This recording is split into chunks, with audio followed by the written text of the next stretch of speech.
योगिनः कामदं मोक्षदं शैवे ओंकाराय नमो नमः।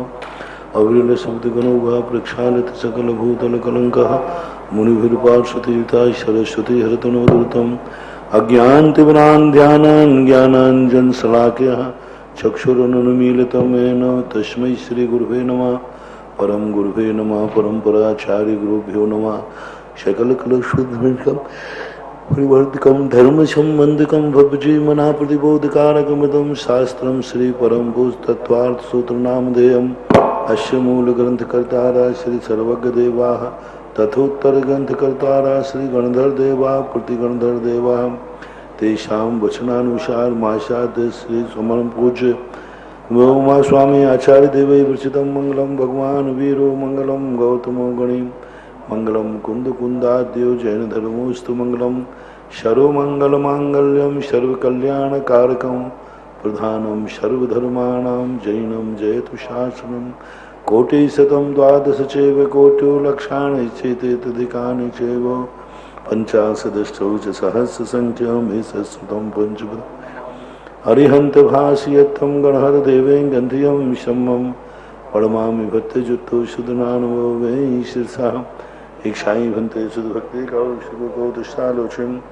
अंगो बंगो पहिणीय पाहुड़ परियम्मी शुद्ध परिमाण ओगु पुबुग चुड़ियाय सुत्तत्थ दुधम कहायम सारज कालो मुंशेमी पूज्यमी बंदावण वश्यामी दुखों को कुमको बोलाहु शुभे मुन्नम शमाही मुन्नम जनगुण संपत्ति हो मज्जम अतः अपरानिक स्वाध्याय विलायाम श्री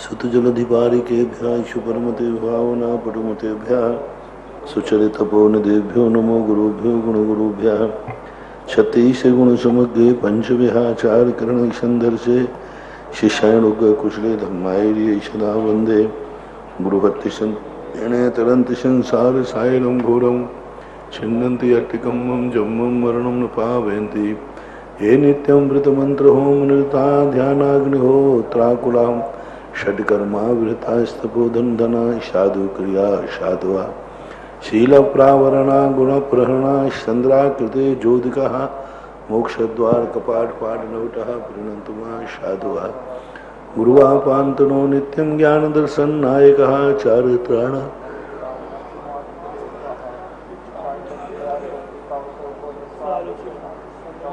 समदंसन समचरिताणम पंचविहाचारणम आयर्याणम आयरादि सुदनानोपदेश्याणम वज्रायाणम तिरयणम पालयाणम शुभसावणम शाणकालम अंशमी पूज्यमी वंदा दुखों को कम खो लाहु शुभम शमाही मुन्नम जनगुण संपत्ति हो मज्जम गश्य नेतारम भेतारम कर्म भूभृताम ज्ञातारम विश्वतत्त्वानां वंदे तद्गुण लब्धे पंच परमेष्टि भगवान की जय हो। आचार्य श्री गुरुवर कुंद कुंद महाराज की जय हो। आचार्य श्री गुरुवर उमा स्वामी महाराज की जय हो। आचार्य श्री गुरुवर विद्या सागर महाराज की जय हो। परम उपकारी निर्यापक श्रवण मुनिपुंग श्री सुधासागर जी महाराज की जय। आचार्य संघ की जय। प्रकृति को एक सर्वव्यापक करुणामयी माँ की उपमा दी जाती है। माँ जहाँ बालक गलती करता है तो उसे दंड भी देती है, लेकिन कभी कोई ऐसा मंदबुद्धि जीव जन्म जाता है जो गलती तो नहीं करता, लेकिन मंदबुद्धि होने के कारण से कुछ विशेष रूप से लक्ष्य को प्राप्त नहीं कर पाता, तो उनके लिए एक मध्यम दशा का प्रावधान किया। जो उद्दंड थे, जो उद्दंड होते हैं, उनको लिए नरकों की व्यवस्था बनाई, नरक बनाए प्रकृति ने नेचुरल रूप से। जो सर्वोत्कृष्ट थे, सर्व ऊंचाई को छूने वाले थे, उनको मोक्ष की व्यवस्था की। लेकिन बीच के जो लोग जो मंदबुद्धि हैं वो दंड नहीं है, लेकिन कुछ सत्यासत्य का निर्णय नहीं कर पाते, उतनी मेहनत नहीं कर पाते जितनी मेहनत करना चाहिए, उतने अपने आप को नहीं संभाल पाते। ऐसे मंद बुद्धि मध्यम वर्गीय लोगों के लिए निकृष्ट के लिए नरक है, उत्कृष्ट के लिए मोक्ष है। अजघन्य और अनुत्कृष्ट लोग जो हैं उनके लिए स्वर्ग की व्यवस्था है। और स्वर्ग में वही लिख जाते हैं जो इंटरव्यू में पास नहीं हो पाते, अच्छे नंबर नहीं ला पाते, लेकिन पास होते हैं। फेल भी नहीं है, लेकिन अच्छे नंबर लाने से उनको जीवन का वह उच्च पद नहीं मिल पाया, उस पद का ज्वाइन लेटर नहीं प्राप्त कर पाए, पास तो हुए हैं। अब ऐसे पास लोग वालों के जो मध्यम श्रेणी के पास होते हैं, ऐसे लोगों के लिए प्रकृति ने स्वर्गों की व्यवस्था बनाई। चलें अपन समझते हैं वे स्वर्ग कैसे हैं, जहां मध्यम वर्ग के लोग, गांधी डिवीजन से पास होने वाले लोगों की जिंदगी गुजरती है, जहां लोग अपने चरम लक्ष्य को प्राप्त नहीं होकर रास्ते में ही शाम हो जाती है, वो अपनी रात्रि कैसे व्यतीत करते हैं, कैसी व्यवस्थाएं उनको दी जाती हैं। ये रेस्ट हाउस है। आगे बढ़ने वाले लोगों के लिए बीच में रात हो जाने पर रुकने की व्यवस्था है। तो जब बीच में जब व्यक्ति रुकता है तो वहां व्यवस्थाएं तो दी ही जाती हैं। तो उस हिसाब से जैन दर्शन में स्वर्गों की व्यवस्था उन भले अच्छे सज्जन लोगों के लिए, साधु लोगों के लिए नहीं, सज्जन लोगों के लिए। साधु के लिए तो मोक्ष है। अब वे साधु अपनी साधुता में पार ना हो पाए और सज्जनता में ही पड़े रहें तो उनको भी स्वर्ग भेज देते हैं। साधु तो वो है जो साक्षात मोक्ष का कारण है, लेकिन साधुपन में भी कई लोग व्यक्ति अपनी साधना पूर्ण नहीं कर पाते तो वे भी ईश्वर को प्राप्त करते हैं। सम्यक दृष्टि और मिथ्या दृष्टि दोनों जो भद्र हैं, उन भद्रों के लिए जो स्वर्गों की व्यवस्था की जाती है, उसके संबंध में पूज्यवर उमा स्वामी ने ये 4था अध्याय लिखा। 4थे अध्याय में उन्होंने कहा, देवों के देवास चतुर्निकाया, देव 4 निकाय वाले होते हैं। निकाय यानी समूह, ग्रुप, एक वैरायटी, एक समूह है, जिसे आपकी भाषा में ग्रुप कहते हैं, हमारी शास्त्रीय भाषा में निकाय बोलते हैं। 4 प्रकार के देवों के 4 निकाय हैं, 4 समूह हैं, 4 वैरायटी हैं।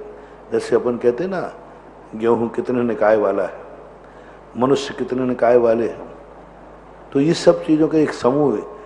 एक समान जाति में भी उपजातियों को लेकर के देव एक समान जाति है, उसमें भी उपजातियों का रूप बनाया जाता है। अपने यहाँ होती ना जाति, जैन जाति, पर इसमें उपजातियां हैं, खंडेलवाल, जयसवाल, पोरवाल आदि, ये उपजातियां कहलाती हैं। इसी प्रकार देवों में एक समूह है जो 4 निकायों में आता है, ये उपभेद कहलाता है। तो ऐसे लिए उनका 4 निकाय हैं, 4 प्रकार हैं। आदि तस्तसु पीतांत लेश्या, आदि तस्तसु पीतांत लेश्या, आदि के जो 3 निकाय हैं, समूह हैं, उनमें पीत है अंत जिसकी, यानी कैसे परिणाम होते वहां के जीवों के, इनको देव क्यों कहते हैं, उनके परिणाम कैसे होते, किस रूप में होते हैं। तो 3 निकाय बोलते हैं, आगे आपको पता चल जाएगा, अभी पहले से मैं बता देता हूँ। भवनवासी, व्यंतर, ज्योतिष और वैमानिक। तो जब क्रम में 3 निकाय लेते हैं तो पहली निकाय व्यंतर, भवनवासी और ज्योतिष, इनमें 3 लेशा है। पीत लेशा ही अकेली नहीं, पीतांत शब्द डाला है।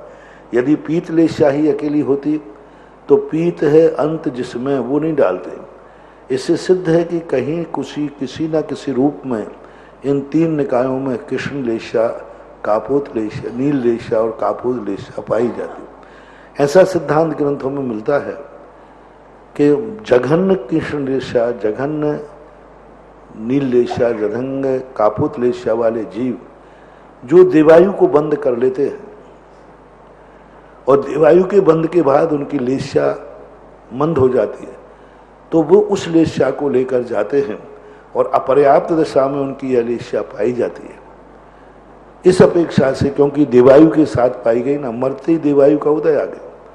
देवायु का बंद तो उन्होंने कर लिया था तो देव में तो जाना है, लेकिन परिणाम संक्लेशित हो गए मरते समय, कृष्ण नील आदि के परिणाम हो गए, तो वह कृष्ण लेशा के साथ ही मरेगा और मर करके वहाँ पर्याप्त दशा में पाया जाए। एक विचारधारा, एक सिद्धांत कथन ये मिलता है। दूसरा ये मिलता है कि कुचित कदाचित इन देवों की लेशा, क्योंकि पूज्यवर उमा स्वामी महाराज ने पर्याप्तक अपर्याप्तक का तो कोई भेद किया नहीं, कि जो निकृष्ट जाति के देव होते हैं, अम्बावारी शादी बढ़ाने करने का, ये दूसरों को सताने का काम करते हैं, तो इनके परिणाम उस समय कृष्ण नील कापोत लेशारूप हो जाते हैं। लेकिन यह बात बनती नहीं है, क्योंकि आगम में यह भी कथन है स्पष्ट रूप से कि देवों की जो लेशा जन्म के समय होती है वही मृत्यु पर्यंत होती है। इस बात को जब सारे आचार्य एक मत होकर स्वीकार करते हैं तो यह पीतांत लेशा वाली बात बहुत विचारणी हो जाती है। तो अब वहाँ जन्म से दो जन्म होते हैं देवों के सिद्धांत ग्रंथ में, एक उपपाद जन्म होता है, एक औपपादिक जन्म होता है। उपपाद जन्म वह कहलाता है जो यहाँ से मरण करके जैसे ही देवायु का उदय होते हैं उसे उपपाद पद बोलते हो, विग्रह गति में आ गया। यानी देवायु का प्रथम समय वही देवायु का उपपाद पद है, और एक होता है औपपादिक जन्म, जो वहाँ एक अंतर्मुहूर्त के बाद जब वो पर्याप्तक हो जाता है तब उसको औपपादिक जन्म बोलते हैं। तो ये दो जन्म है। अब दो जन्मों में यदि अपन लेते हैं तो ऐसा प्रतीत होता है कि जो लेशा एक बार जीवन में बन गई, जिंदगी भर रहती है, तो वो लेशा पर्याप्तक होने के बाद लेना चाहिए। देवायु के उदय के साथ वह व्यवस्था इस सूत्र के अनुसार नहीं बनेगी।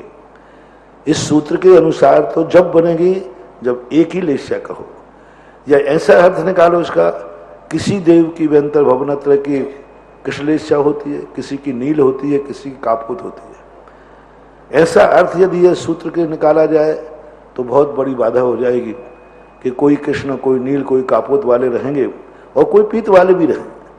यानी चार लेशाएं, क्योंकि वहां जीवन भर रखना है। यदि आयु के साथ में हम लेशा का उदय मानते हैं तो जिसका कृष्ण लेशा का है वो पूरी जिंदगी भर कृष्ण लेशा बनी रहेगी। तो ये देवत्व के साथ में विरोध होता है, क्योंकि देवत्व के साथ में अशुभ लेशाएं तो फिर देवत्व कैसा? देवत्व तो भद्र रूप होता है।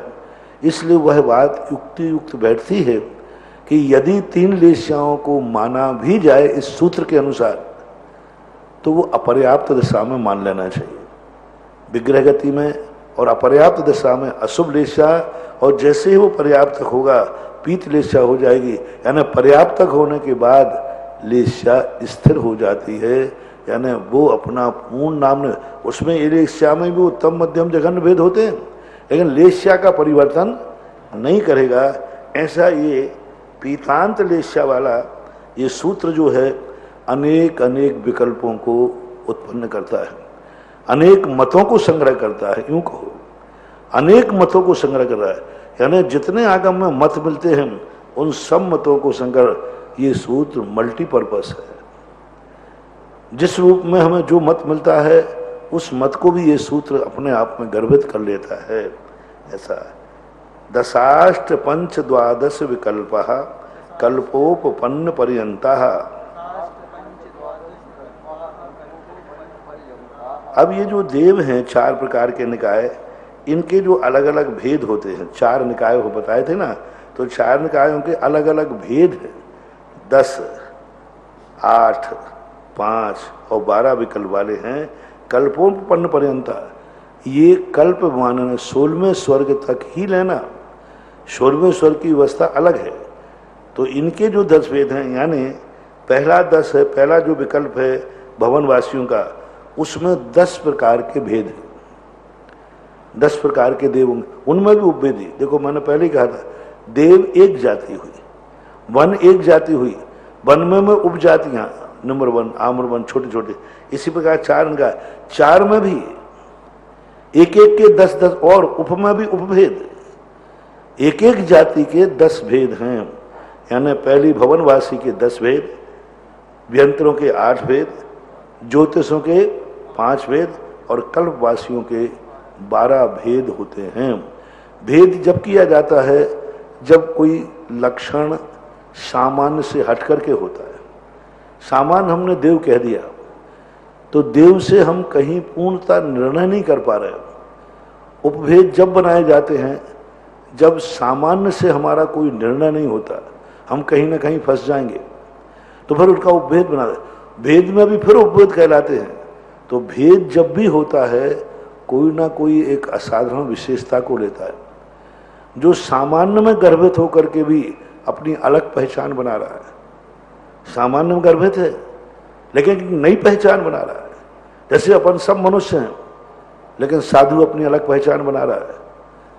मनुष्य कहते ही सब लोगों के व्यवहार समझ में नहीं आ रहा तो उन्होंने भेद कर दिया, साधु और श्रावक।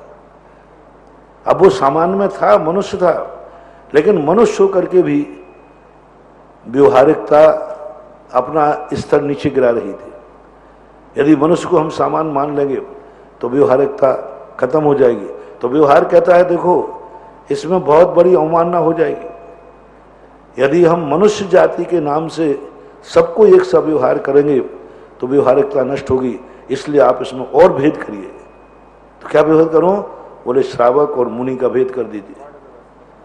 श्रावक और मुनि का भेद कर दिया। अब इसमें भी उन्होंने कहा कि देखो भाई अभी भी व्यवहार कहता है व्यवस्था ठीक नहीं बन रही है, सारे साधुओं के साथ हम एक सा व्यवहार करें, ठीक नहीं जम रही है। तो उन्होंने कहा ठीक है, आचार्य उपाध्याय साधु का भेद कर दो। श्रावकों में व्यवस्था ठीक नहीं बन रही है तो उन्होंने कहा ठीक है, अविरति का और वृत्ति का भेद कर लो। वृत्तियों में भी सब एक से नहीं दिख रहे हैं। एक वृत्ति वो है जो अभी 5 विरोधी हिंसा कर रहा है, खेती कर रहा है, व्यापार कर रहा है, असंयम कर रहा है, गृहस्थी बसा रहा है। और एक पंचम स्थानवर्ती वो है जो इन सब पापों से मुक्त होकर के आरिका है, क्षुल्लक है, एलक है, 7 प्रतिमाधारी है, 8 प्रतिमाधारी है, ये उनमें नहीं समा रहा है। यदि हम इन दोनों से समान व्यवहार करेंगे तो व्यवहार कहता है कि ये व्यवहारिकता का बहुत बड़ा स्तर गिर जाएगा, बहुत बड़ी स्थिति गिर जाएगी। तो हम श्रावकों में भेद कर दो, उत्तम मध्यम जघन्य भेद कर दिए, छोटे भेद उत्कृष्ट भेद कर दिए। जब कोई वस्तु उस सामान्य में रह करके भी अपना एक असाधारण गुण प्रकट करती है तो उस जाति वाले लोगों का एक अलग ग्रुप बन जाता है। इसी प्रकार इन देवों के अंदर एक सामान्य देव जाति है, लेकिन इन चारों में कुछ ग्रुप ऐसे हैं जो अपनी अलग अलग पहचान बना रहे हैं। सामान्य से भी ज्यादा पहचान उनकी उससे हो रही है। साधु को लोग मनुष्य दृष्टि से कम देखेंगे, साधु की दृष्टि से ज्यादा देखेंगे। साधु में मानवता का गुण देखने का प्रयास करोगे या साधुता का? साधुता का देखोगे। वहां मानवता का गुण कौन कर दोगे? हैं वो मनुष्य है, लेकिन मनुष्य गुण से बड़ा उनके अंदर एक नया गुण प्रकट हो गया, साधुता। एक पापी के अंदर यदि पाप कर रहा है तो उसके अंदर मानवता का गुण नहीं देखेंगे। मानवता के गुण के ज्यादा प्रभावशाली गुण उसका दानवता है। तो लोगों की उसकी होती है राक्षस है। अरे राक्षस कहाँ? मनुष्य नहीं, मनुष्य के से भी ज्यादा प्रभावशाली उसकी दानवता का गुण है। तो ऐसा हमारे लिए एक व्यवस्था बनाना चाहिए। जब कोई व्यक्ति सामान्य से हटकर अपना कोई अलग हाईलाइट होता है, उसमें सामान्य गुण हो जाता है, तो उसमें भेद कर दिए जाते हैं। इसलिए भवनवासी देवों में भी कुछ लोग अपनी अलग पहचान लिए हुए हैं, अलग से अपनी अपनी पहचान है। तो उन्होंने कहा नहीं, ये भवनवासियों में समा नहीं रहे। तो उन्होंने फिर 10 भेद कर दिए, 8 भेद कर दिए, क्योंकि इनके असाधारण लक्षण बन रहे हैं। अभी बताऊंगा मैं कैसे असाधारण हैं वो भवनवासी, लेकिन उनमें भी अपने आप में सबके लक्षण बिल्कुल भिन्न दिख रहे हैं। भवनवासी बना तो एक सामान्य रह गया, जल एक सामान्य रह गया, लेकिन लोगों ने टाइटल रख दिया ये खारा है ये मीठा है। जल है कि नहीं? अब वहां जलपना गौण हो गया और खारा मीठापना मुख हो गया। अब टाइटल उसको कोई जल नहीं कह रहा, अरे भाई जल तो जल है, नहीं ये खारा है इसको फेंको, ये मीठा है इसको ग्रहण करो, टीडीएस ज्यादा है। तो अब ये जो भेद हुआ, सामान्य गुण से उसने अपनी पहचान बना ली। ऐसे ही ये देवता बनाते हैं। अभी इनका लक्षण आता है। कौन है वे 10 भेद? तो बताते हैं। इंद्र सामानिक त्रयस्त्रिंश पारिषदात्म रक्ष लोकपाला नीक प्रकीर्ण का भी योग किलविषका शैक सहा।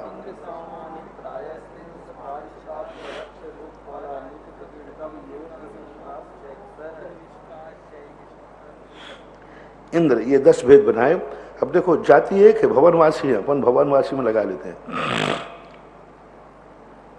भवनवासी, लेकिन जाति एक है। लेकिन कुछ उनमें ऐसे हैं जो इंद्र हैं, जिनका प्रभाव है। हर व्यक्ति उनके सामने झुकने को तैयार है, हर व्यक्ति उनका अनुकरण करने को तैयार है। हर व्यक्ति कह रहा, वो किसी पे शासन नहीं कर रहे हैं। ध्यान रखना, बड़ा आदमी वो नहीं है जो किसी पे शासन करे। बड़ा आदमी वह है जिसके शासन में लोग रहने के लिए लालायत हों। ऋषभदेव किसी के हुकूमत नहीं की, लोग उनकी शरण में पहुंचे, मैं तुम्हारी शरण में चाहता हूं। गुरु वह नहीं है जो शिष्य बनाता है, गुरु वह है जो शिष्य गुरु को बनाता है। 2 प्रकार के हो गए। एक तो गुरु कहता है कोई मेरा शिष्य बने, और एक शिष्य ढूंढता हुआ आता है तुम मेरे गुरु बनो। जब शिष्य कपन को गुरु को गुरु बनावे तब महान है। इसी प्रकार कुछ समाज के लोग होते हैं, वो समाज के बीच में आना नहीं चाहते, लेकिन समाज उनसे सलाह मांगने जाते। ऋषभदेव किसी के बीच में आना नहीं चाहते थे, अपने आप में मस्त रहते थे, अपने आप में चिंतन में रहते थे, कोई लेना देना नहीं था। ऋषभदेव का बड़ा वर्णन, इतनी शांत मुद्रा का वर्णन पूर्वज जिनसेन स्वामी ने किया। लाखों लाखों वर्षों तक ऋषभदेव को कोई मतलब ही नहीं था, दुनिया क्या है कुछ लेना देना ही नहीं था। अपने आप में मस्त थे, अपने दोस्त यारों के साथ मस्त थे, अपने जो भी तत्व चिंतन जो भी वो करते उनकी अवस्था थी, कोई मतलब नहीं था। लेकिन ऋषभदेव प्रजा को लेकर उनके पास पहुंच गए। मुझे तुम्हारी शिक्षा की जरूरत है, तुम मेरा नेतृत्व करो, तुम मेरे मालिक बनो, तुम मेरे गाइड बनो, तुम मेरे गुरु बनो। ऋषभदेव नहीं गए जनता के पास कि मैं तुम्हें समझाना चाहता हूं, तुम संकट में तो नहीं हो। जनता पहुंची, ऋषभदेव के पिताजी खुद पहुंचे कि मुझे इसका समाधान करो।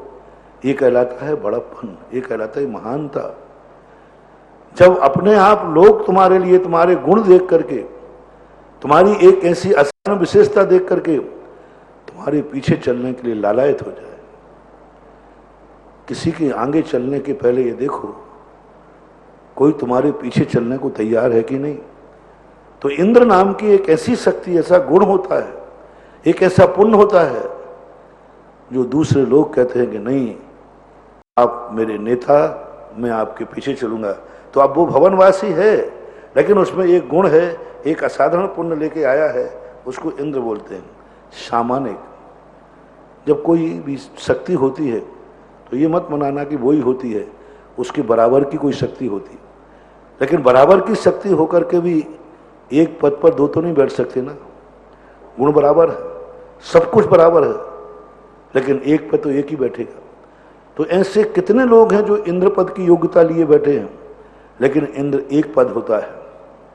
तो फिर आपके यहाँ दूसरा पद आता है सामानिक, जिसे आपकी भाषा में समझाऊं चाचा। वो भाई का बराबर का हकदार है, भाई है, भाई है, लेकिन वो भाई होकर के भी परिवार के लिए चाचा है, पिता नहीं है, चाचा है। सामानिक है, संपत्ति पर समान अधिकार है, संपत्ति पर समान अधिकार है, पूजा की दृष्टि से महान है, सब बराबर हैं। हाँ, छोटे पापा बड़े पापा, एक पापा है एक बड़े पापा है, एक पापा है एक चाचा है। अब इनके सब अधिकार है, संपत्ति सब कुछ बराबर है, लेकिन फिर भी सामानिक होकर के भी उनके अंदर एक हुकूमत नाम का गुण नहीं होता है। ऐश्वर्य बराबर होता है, सामानिक शब्द और इंद्र शब्द की व्याख्या में ये मानना सब कुछ बराबर है, ऐश्वर्य में कोई कमी नहीं है, वैभव में कोई कमी नहीं है, मात्र एक गुण नहीं है, हुकूमत। चाचा सब कुछ है तुम्हारा, सब कुछ है, बड़ा है, पूजनीय, आदरणीय, सब कुछ है, लेकिन वो हुकूमत नहीं दे सकता। हुकूमत तो पिता ही देगा। हाँ, वो तो हुकूमत दे सकता है, लेकिन वो सामानिक है, और सामानिक की जब स्थिति बनती है तो वो सामानिक मात्र हुकूमत देने का, आदेश देने का अधिकारी नहीं। कितने वकील होते हैं जो मजिस्ट्रेट की योग्यता रखते हैं, लेकिन निर्णय तो मजिस्ट्रेट ही देगा ना। सामानिक हैं, उसके समान जैसे बहुत सारे मजिस्ट्रेट हैं, लेकिन वह योग्यता देने का अधिकारी नहीं देता। संघ में मुनि महाराज बहुत हैं, आचार्य की बराबर की योग्यता रखने वाले हैं, आचार्य की बराबर ज्ञान रखते हैं, बराबर ऐश्वर्य, बराबर गुणस्थान है, बराबर विशुद्धि, सब कुछ है। लेकिन दूसरे जो साधु, उसमें लगाना, उपाध्याय का उदाहरण दिया पूज्यवर पूज्यपाल स्वामी ने, आचार्य उपाध्याय का उदाहरण दिया। क्यों दिया? इससे संबंध में बहुत बड़ा रहस्य है। आचार्य और मुनि एक गुणस्थान है, गुणस्थान में कोई सामानिक है, आचार्य उपाध्याय सामानिक है, गुणस्थान एक है, विशुद्धि स्थान एक है, चर्या एक है। हाँ, 28 मूल गुण बराबर है, सब चर्या एक है, कहीं कोई, वो भी केस सुन करते मुनिराज भी खड़े होकर आले दिगंबर, 22 परिसर उनके हैं, 22 उनके उपसर उनके, कहीं भी कोई अंतर नहीं है। लेकिन मात्र आचार्य पर हुकूमत, टेक टू ऑर्डर, आदेश कौन दे सकते हैं? तो ये यानी अन्य उपाध्याय, बहुत अच्छा उदाहरण दिया उन्होंने आचार्य का। जैसे संघ में आचार्य आदि, उपाध्याय, उपाध्याय का ज्ञान, जितना उपाध्याय को ज्ञान है, संघ में ऐसे बहुत सारे साधु हैं जिनको उतना ही ज्ञान है, हाँ उतना ही ज्ञान है, लेकिन उनको पढ़ाने का अधिकार नहीं। उपाध्याय वही होगा जो उपाध्याय पद पर नियुक्त किया गया। दूसरा उदाहरण है गणधर परमेष्ठी। सभी गणधर बराबर होते हैं, कोई गणधरों के ज्ञान में कमी नहीं, कुछ भी कमी नहीं, लेकिन मुख्य गणधर तो मुख्य गणधर ही कहलाएगा। तो ऐसे ये सामानिक नाम के जो देव होते हैं, तो उनमें इंद्र की सब कुछ रहता है, हुकूमत नहीं रहती इनके पास। सामानिक त्रायस्त्रिंश कहलाते हैं मंत्रिमंडल, जो सलाहकार होते हैं, जो राजा के हर परामर्श करते हैं।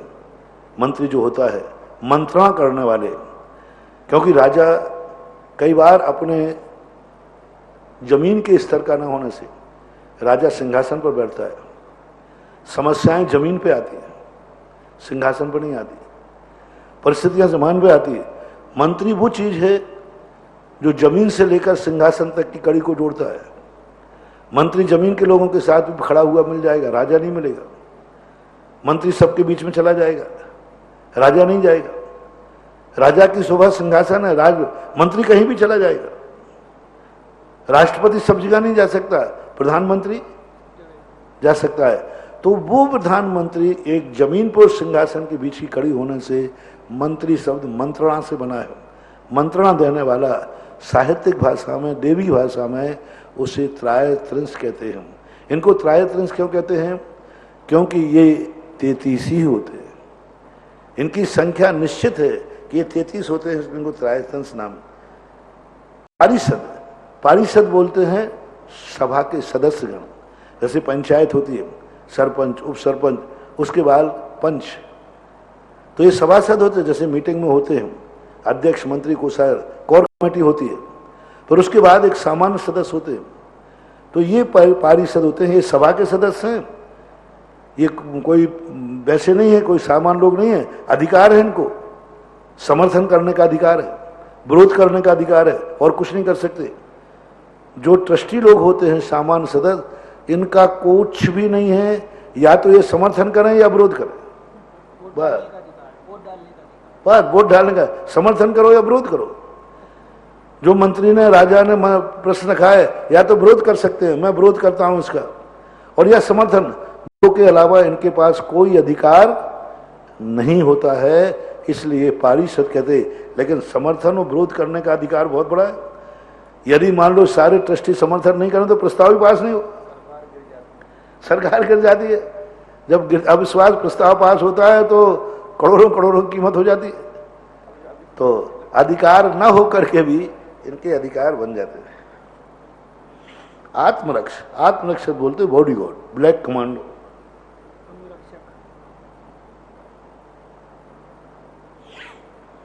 निजी रक्षक, आत्मरक्षक बोलते निजी रक्षक। आपने देखा होगा बड़े बड़े नेताओं के लोग निजी कमांडो होते हैं।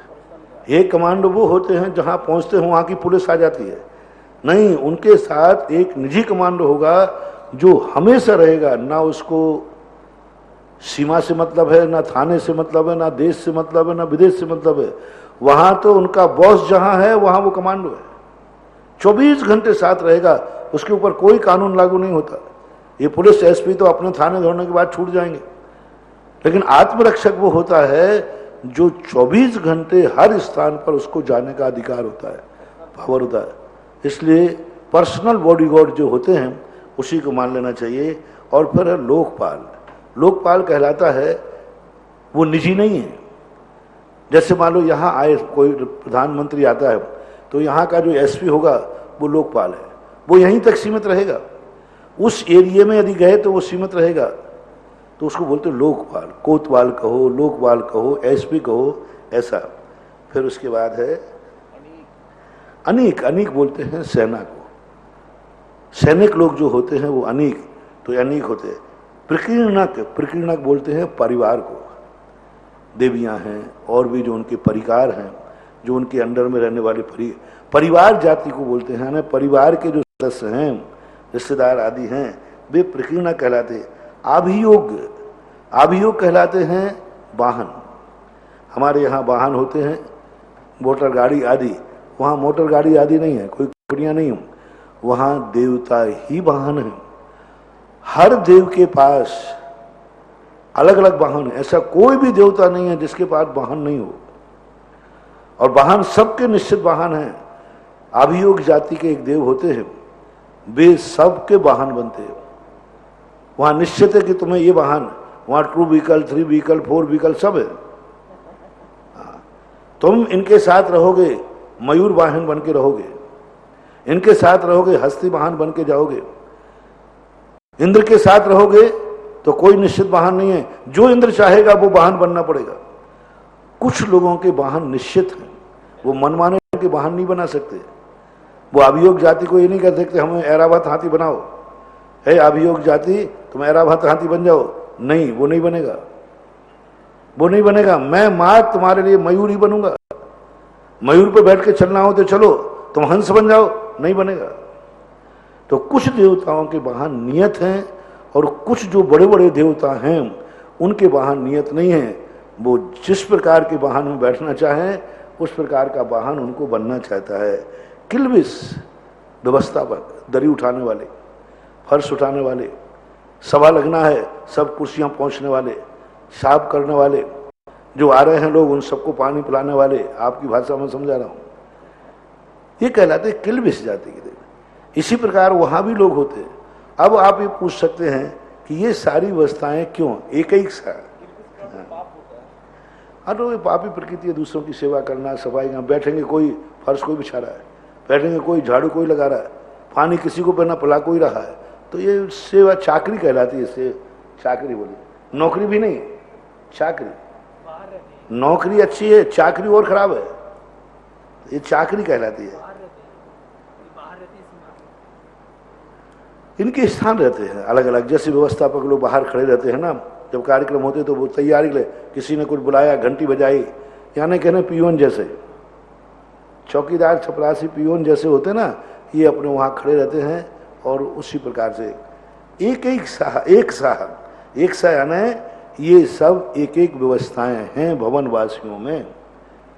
एक मतलब एक ही नहीं है, जितने प्रकार के जो देव थे, जैसे असुर जाति के देव हैं तो उनमें भी ये 10 व्यवस्थाएं, विद्युत जाति के देव हैं तो उनमें भी 10 व्यवस्थाएं, यानी जितने भवनवासियों की वैरायटियां हैं वो हैं, उन सब में एक एक करके होते हैं, ऐसा मानना चाहिए।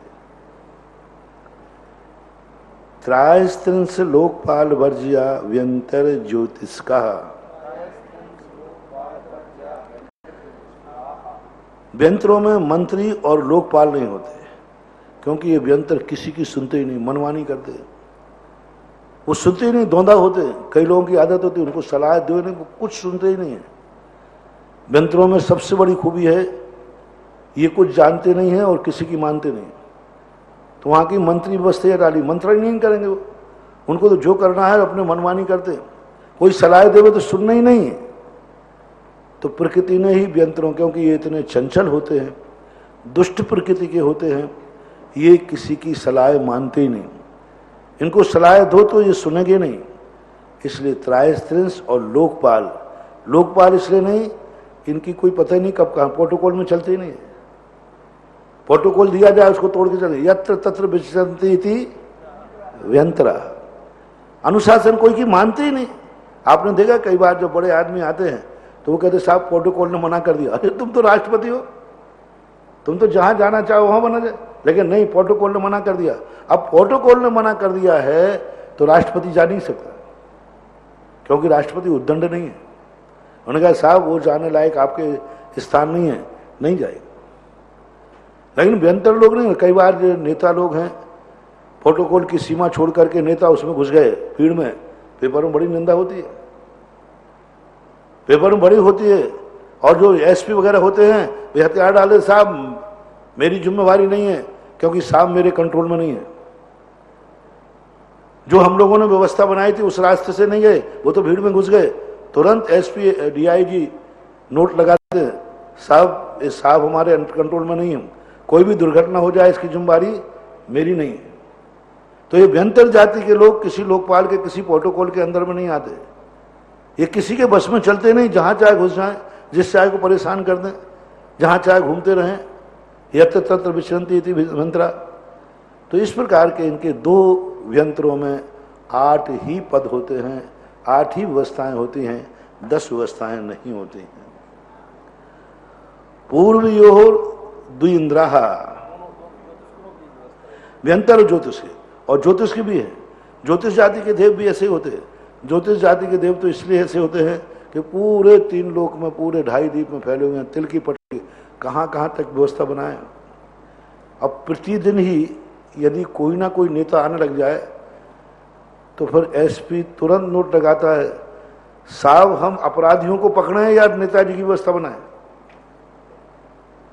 हम नेता की व्यवस्था बनाए, आए दिन नेता आ रहे हैं। अब मैं नेताओं की व्यवस्था बनाऊं कि यहाँ देश के अंदर जो हमारे राज्य जिले के अंदर अराजकता फैल रही है, गुंडागिर्दी, चोरी चपाटी हो रही, मर्डर हो रहे, इन केसों को निपटाऊं या मंत्री जी की व्यवस्था करूं। तो हाँ, ये नियम है कि किसी जिले में जो बड़े मंत्री होते हैं वे अंतराल से जाएंगे। ऐसे नहीं कि वहां गए तो एक के बाद एक चले जाएं। तो ज्योतिष देव इतने फैले हुए हैं कि वहां भी लोकपालों की व्यवस्था बन नहीं पाती, और ना ही वहां पर सलाहकारों की व्यवस्था। कितने बनाओगे, वो संख्या बहुत है।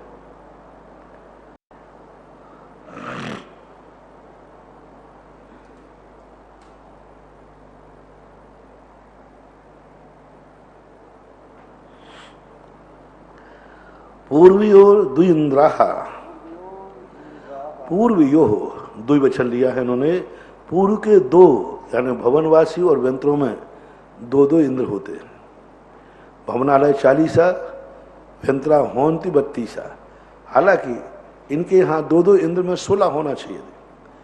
वहाँ 10 भेद है भवनवासियों के, तो 10 दूनी इस सूत्र के अनुसार 20 ही होना चाहिए। भुजबल उमा स्वामी महाराज तो ये कह रहे हैं भवनवासियों के 20 ही इंद्र होते हैं और व्यंतरों के 16 इंद्र ही होते हैं।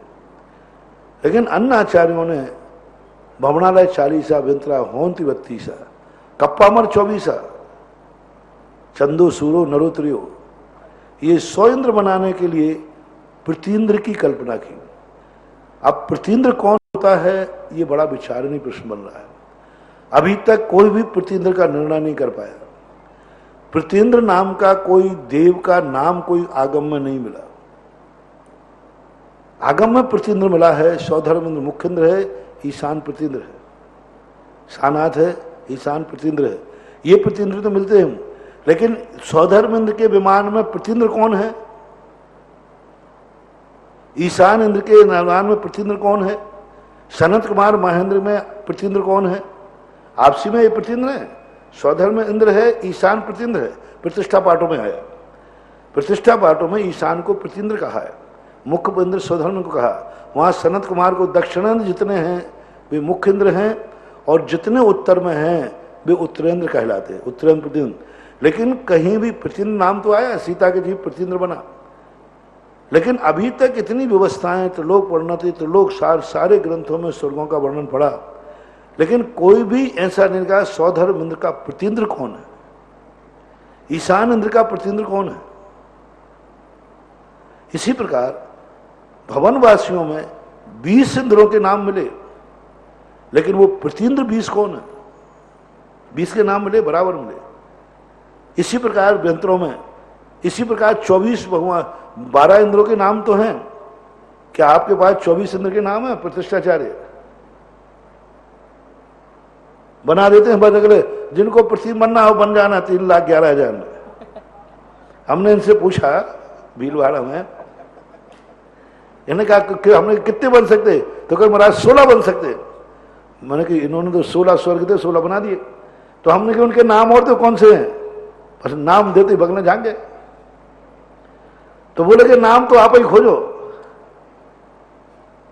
तो उन प्रतिन्द्रियों के नाम नहीं खोज पाए कि 24 इंद्रों में 12 इंद्रों का हम क्या नामकरण करें, पहले स्वर्ग का प्रतिन्द्र का नाम क्या रखें। ये जो विशेषताएं हैं, कुछ ऐसी चीजें हो जाती हैं जिनका हम प्रमाण नहीं दे पाते। और पूज्यवर उमा स्वामी ने तो स्पष्ट कह दिया, 2-2 इंद्र ही रहते हैं। और इससे सिद्ध है कि कल्पवासियों के 24 इंद्र नहीं हैं, क्योंकि वहां 2-2 इंद्र नहीं कह रहे हैं, मार यंत्रों में और भवनवासियों में 2-2 इंद्र कह रहे हैं। अब ये विषय इतना खोज का विषय है, इतना शोध का विषय है कि तत्वार्थ सूत्र से तो हमें मात्र एक प्रमाण मिल गया, लेकिन अब इस प्रमाण को हम लगाएं, कितने शास्त्र इस सूत्र से उड़ जाएंगे। प्रतिन्द्रों की कल्पना खत्म हो जाएगी, 24 इंद्रों की कथन खत्म हो जाएगा, 40 और 32 इंद्रों के संबंध में विचार नहीं प्रश्न हो जाएगा। एक छोटा सा सूत्र है 2 अक्षर का, लेकिन 2 अक्षरों से रहस्य कितना इसमें छुपा हुआ है। पूर्वयोर 2 इंद्राः। अब ये इंद्र लोग हैं, ये सब हैं संसारी प्राणी होते हैं, तो इंद्रियों के द्वारा ये सब संयमी होते हैं या इंद्रिय सुखी होते हैं। संसार की दृष्टि से सबसे बड़ा इंद्रिय सुख अब ब्रह्म को माना है, प्रविचार को माना है। संसार व्यक्ति उसी को सबसे ज्यादा सुख मानता है, वही सुख के लिए लोग दुनिया लड़ते हैं, मरते हैं, युद्ध होते हैं। त्रिंच आदि पशु खाने पीने आदि के लड़ते हैं, और मनुष्यों में जितनी लड़ाई हुई है ज्यादातर स्त्रियों को लेकर हुई है, प्रविचार को लेकर हुई है, विविचार को लेकर के हुई है। तो देवताओं में क्या प्रविचार होता है या सब शब्द है? तो कहते हैं काय प्रविचारा आएसानात।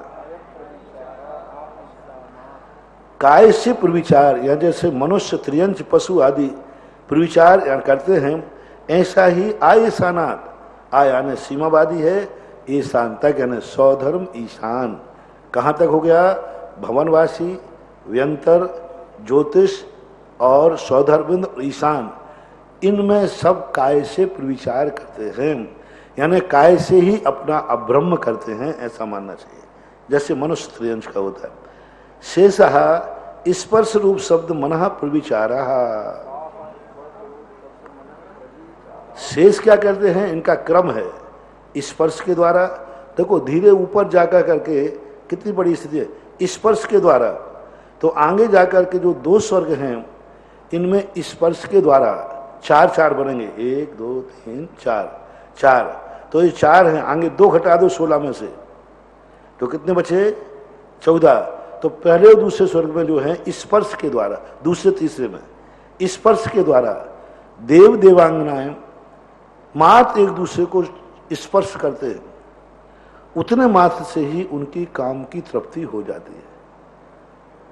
स्पर्श करने मात्र से, किसी भी अंग को छू लेने से उनकी तृप्ति हो जाती है।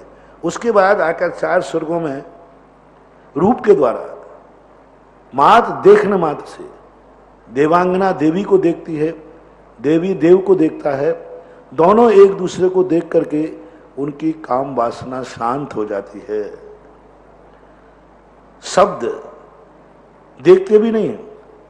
मात अपनी देवी के उनकी आवाज़ सुनकर, उनके घुंघरू के, उनकी चूड़ियों के, उनके कंगन के, उनके बोलने के, उनके पग चाप से, उनकी कोई भी आवाज़ सुन करके देव को काम की तृप्ति हो जाती। इसी प्रकार देवी को भी लगाना, अपने देव के आभूषणों से, उनके वस्त्राभूषण आदि, चलने फिरने की, उनकी आवाज़ सुन करके देवी भी संतुष्ट हो जाती है।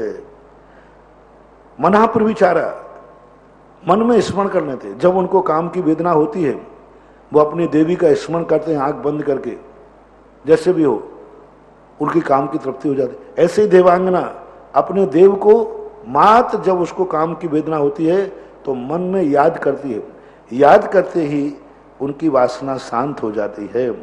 परे प्रविचारा, यानी 16वें स्वर के ऊपर प्रविचार नहीं है, वासना नहीं है, अब्रह्म नहीं है, स्त्री सेवन का भाव ही नहीं आता, ऐसी उनकी वासना शांत है। भवनवासिनो सुरनाग विद्युत सुपर्णाग्निबातस तनितो दधि दीप दिक कुमारा।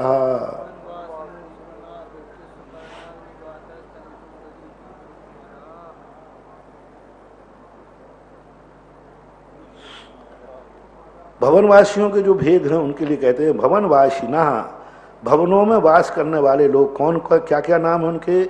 असुर जाति, नाग जाति, विद्युत जाति, सुपर्ण जाति, अग्नि जाति, बातस, हाँ बात, स्तनित, उदधि, दीप और दिक कुमार। इस प्रकार के भवनवासियों की उपजातियां, कोई असुर नाम का एक चीज नहीं है, असुर नाम की एक जाति है भवनवासियों में, उपजाति कहलाती है।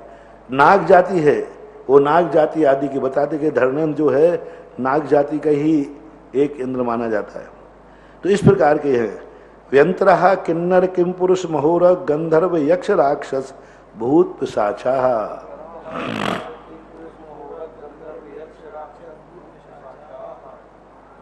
व्यंतर जो है इनके क्या नाम है? किन्नर। देखो जो जितना छोटा होगा उनके नाम भी ऐसे ही होते हैं। यहाँ भी अपन देखते हैं छोटी जातियों के नाम उनके देखो कैसे हैं, गोवरदास, कटोरीमल। हालांकि बड़े बड़े लोगों के नाम भी ऐसे हैं, लेकिन प्राय उनके नाम, छोटी जातियों के नाम छोटे ही होते हैं। तो वहाँ भी देवों में देखो कैसे उनकी जाति का नाम किन्नर जाति। अब किन्नर अपने यहाँ क्या होते हैं? किन्नरा किम पुरुष, भांड आदि जो किम पुरुष होते ना, एक मजाकिया, भद्र, छोटे, उछल, लुच्चा लफंगा जैसे अपन कहते हैं, वो कहता है किम पुरुष। महोरग, गंधर्व, यक्ष, राक्षस, भूत और पिशाच, इनकी जातियां भी बिल्कुल सब नीची जातियों के नाम हैं। ज्योतिष कहा सूर्य चंद्रमसौ ग्रह नक्षत्र प्रकीर्णक तारकाश्य। जो तीसरे सूत्र में कहा था कि 10, 8, 5 और 12 भेद हैं, उन्हीं भेदों को बता रहे हैं। भवनवासियों के 10, व्यंतरों के 8 और ज्योतिष देवों के सूर्य चंद्रमसौ ग्रह नक्षत्र प्रकीर्णक तारका, ये 5 भेद ज्योतिषियों में होते हैं। अब ये ज्योतिषी देव क्या करते हैं? मेरु प्रदक्षिणा नित्य गतियो निर्लोके है। ये जो ज्योतिष देव होते हैं मेरु की प्रदक्षिणा करते हैं, नित्य गति वाले हैं, निर्लोके। 3 शर्तें हैं यहाँ पर। पहले ये ज्योतिष देव क्या करते हैं? मेरु की प्रदक्षिणा लगाते हैं। कब लगाते हैं? नित्य गति हो, नित्य गति वाले होते हैं। कहाँ के देव लगाते हैं? निर्लोके। मात्र 2.5 दीप के अंदर अंदर, यानी मानसोत्तर पर्वत के अंदर अंदर जितने आकाश के ज्योतिष देव हैं बस यही चलायमान है। हालांकि कुछ आचार्यों ने 2.5 दीप में भी कुछ स्तर माने हैं, लेकिन उमा स्वामी इस बात को मानने को तैयार नहीं है।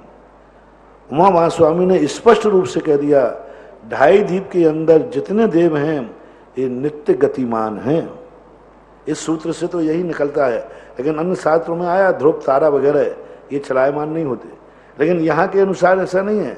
नित्य गति हो, यानी निर्लोके, निर्लोक के जितने योग हैं वे सब नित्य गतिमान होते हैं, चलते ही रहते हैं निरंतर।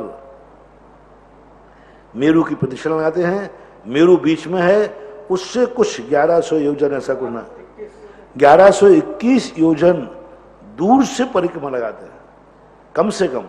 अधिक तो फिर बहुत सारा है, अधिक तो 50,000 से भी ज्यादा है। यानी ज्योतिष मंडल मेरु पर्वत जहां है उस 1100 योजन के परिधि में पूरा आकाश खाली है। जैसे ये मान लो मेरु है, तो अब मेरु से 1100 योजन तक आकाश में भी सूर्य नहीं है। 1121 योजन तक पूरा आकाश ज्योतिष मंडल से खाली है। वहां के ज्योतिष स्थिर हों ऐसी बात नहीं। मेरु से 11, मात्र सुदर्शन मेरु से जानना, अन्य मेरु को नहीं जानना। ये सुदर्शन मेरु के ही इस प्रकार की परिक्रमा लगा रहे हैं। ये अन्य मेरुओं की परिक्रमा लगाते हैं कि नहीं लगाते? अन्य मेरु के वहाँ के दिन के सूर्य बिंब आदि जो है, ये अपने जम्बू द्वीप की बात कर रहा हूँ। जम्बू द्वीप के जितने भी हैं ये अन्य द्वीपों के भी माने जाएंगे वो यहीं। अब वहाँ एक प्रश्न उठता है जिसका समाधान नहीं है।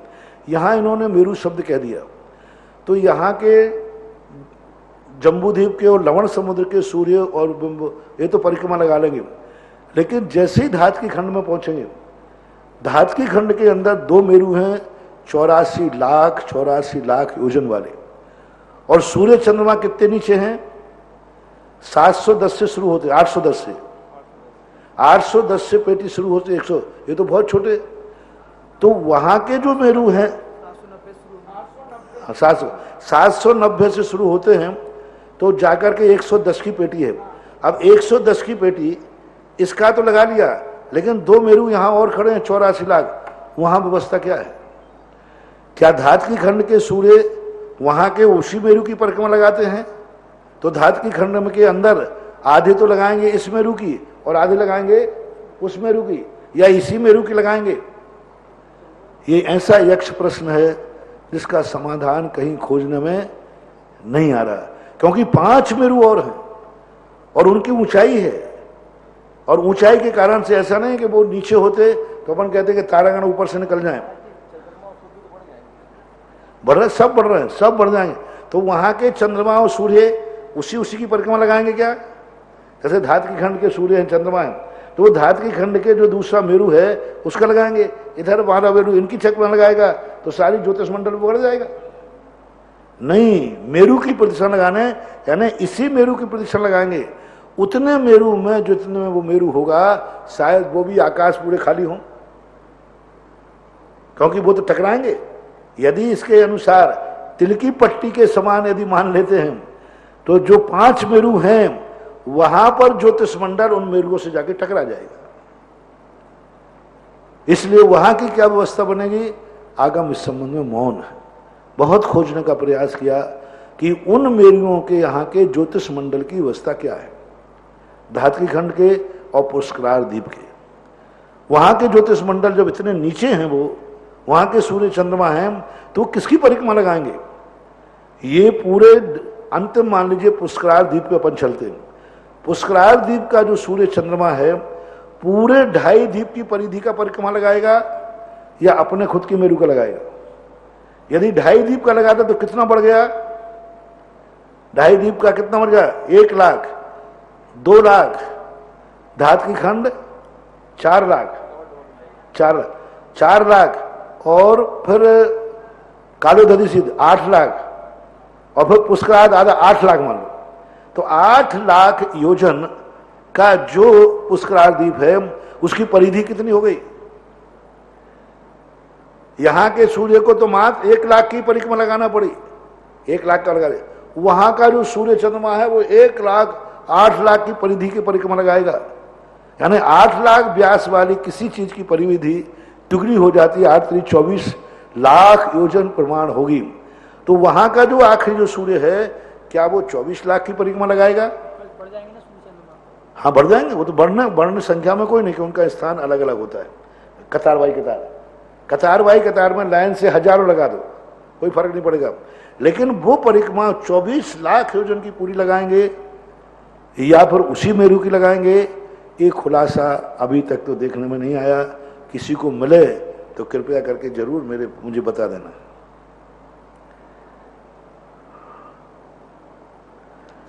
लेकिन मेरू की प्रतीक्षा देते हैं, इसमें कोई संदेह नहीं हो रहा है, तो है। लेकिन अपन दूसरा प्रश्न कर रहे थे कि इसके नीचे के जो जितने भी 2.5 द्वीप में हैं वे सब पूज्यवर उमा स्वामी महाराज के अनुसार नित्य गति वाले हैं, कोई भी स्थिर नहीं है। तत्कृतः काल विभाग, तत्कृतः का अर्थ होता है इनके चलने से, इनकी गति से काल का विभाग होता है। यानी जो काल होता है, सुबह शाम रात हो गई, दिन हो गया, वर्ष हो गया, चौथा काल, पंचम काल आदि जितने काल हैं व्यवहार काल, ये सब व्यवहार काल इन्हीं सूर्य चंद्रमा के आए। और देखो विशेषता देखना, तीनों लोकों में काल की व्यवस्था यहीं से चलती है। असंख्यात भोग भूमियां हैं, वहां के तो सूर्य चंद्रमा स्थिर हैं, लेकिन वहां की एक पल की आयु किससे गिनी जाएगी? यहीं से। स्वर्गों में उम्र गिनी जाएगी किससे? यहीं से। इतने पक्षों में ये श्वास लेता है, पक्ष कहाँ का चलेगा? यहाँ का। 15 दिन यहीं का चलेगा। यानी 2.5 द्वीप की जो व्यवहार काल व्यवस्था है, इसी काल व्यवस्था के आधार पर 3 लोक की काल गणना होती है। इसलिए तत्कृतः काल विभागा। बहिर्वस्थितः, तो बहिर में जो है, बाहर के जो हैं, बहिरवस्थितः, बहिरवस्था क्योंकि राग में आ मिला हुआ है, बहि विसर्ग है और अवस्थितः, बहि यानी बाहर, 2.5 द्वीप के बाहर के सभी ज्योतिष मंडल स्थिर है। वहां पे कोई संदेह नहीं है, क्योंकि वहां मेरू नहीं है, वहां कोई मेरू नहीं है, नहीं लोकाकाश है। क्योंकि 2.5 द्वीप के बाहर जो हैं असंख्यात भूभूमि है, त्रियंश हैं, देवता जाते हैं, तो वहां की कोई व्यवस्था चिंता नहीं, क्योंकि वहां इतने बड़े बड़े मेरू नहीं है। मेरू छोटे छोटे मेरू है।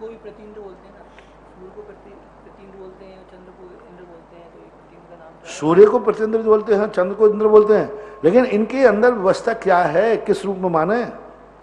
प्रतिन्द्र की व्यवस्था क्या है? मान लो सूर्य चंद्रमा को अपन ने मान लिया, और देवों में प्रतिन्द्र किसको मानेंगे? मैं सौधर्मनंद की बात बोल रहा था। सूर्य को प्रतिन्द्र बोलते हैं, चंद्रमा को इंद्र बोलते हैं, तो इनको बोलते हैं, तो ये तो 2 इंद्रों में आ गए, छंदो सूरो नरोत्रियो, ये तो इंद्र में प्रतिन्द्र माने ही नहीं इनको। जैसे मैंने कहा ना, सौधर्म ईशान, सौधर्म इंद्र है और ईशान प्रतिन्द्र है, चंद्रमा इंद्र है, सूर्य प्रतिन्द्र है, ऐसा तो अपन मानते हैं। लेकिन ये व्यवस्था मात इसी में बनती है। और दूसरी बात है, चंद्र और सूर्य की अपेक्षा देखा जाए तो ये नाम संज्ञा की अपेक्षा 2 हैं, लेकिन ज्योतिष देवों में वास्तव देखो, एक और प्रश्न कब किया है, भवनवासी और विंतरों के इंद्र समझ में आते हैं, कोई ज्यादा नहीं है, संख्या निश्चित है, लेकिन ज्योतिष के इंद्र कितने हैं, चंद्रमा कितने हैं पूरे 2.5 द्वीप में? 132 चंद्रमा, 132 सूर्य नहीं, पूरे मध्यलोक में, पूरे मध्यलोक के असंख्यात द्वीप चंद्रमा है, तो ज्योतिष देवों के इंद्र कितने हो गए? असंख्यात मानना ही पड़ेगा, क्योंकि हर चंद्रमा का देव इंद्र है, तो असंख्यात इंद्र हो गए। फिर 100 इंद्र कैसे कहते हैं?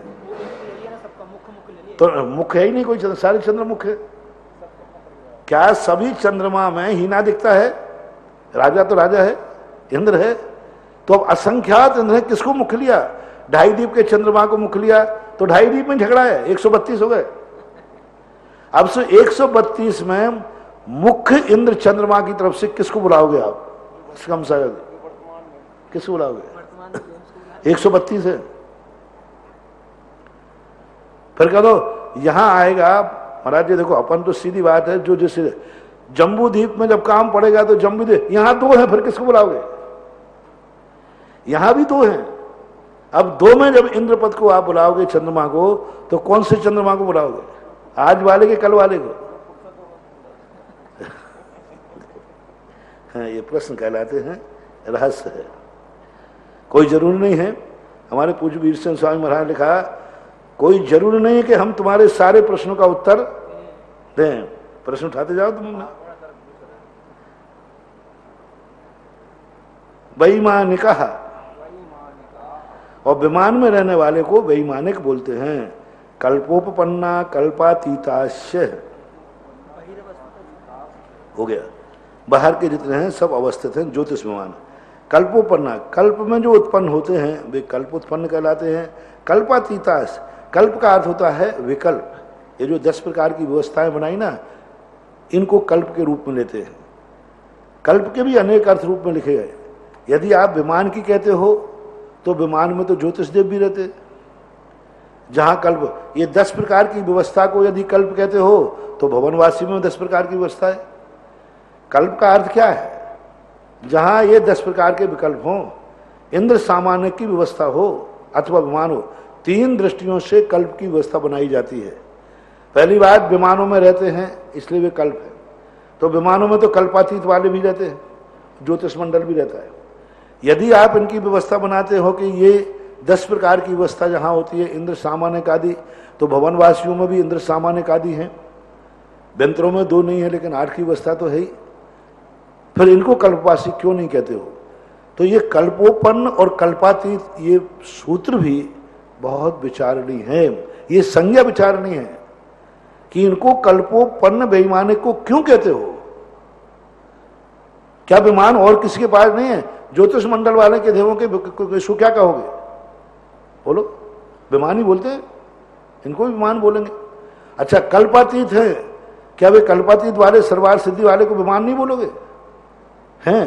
तो ऐसी विचारणीय प्रश्न है कि ये कल्पोपन्न और कल्पातीत जो संज्ञा दी गई है, ये रूढ़ संज्ञा प्रतीत होती है कि इसको ऐसा कहते हैं। व्युत्पत्ति नहीं बन रही थी। कल्पोपन्ना और कल्पातीत की व्युत्पत्ति नहीं बन रही, सार्थक नाम नहीं हो रहे हैं, रूढ़ नाम है कि इनका नाम है सो नाम है।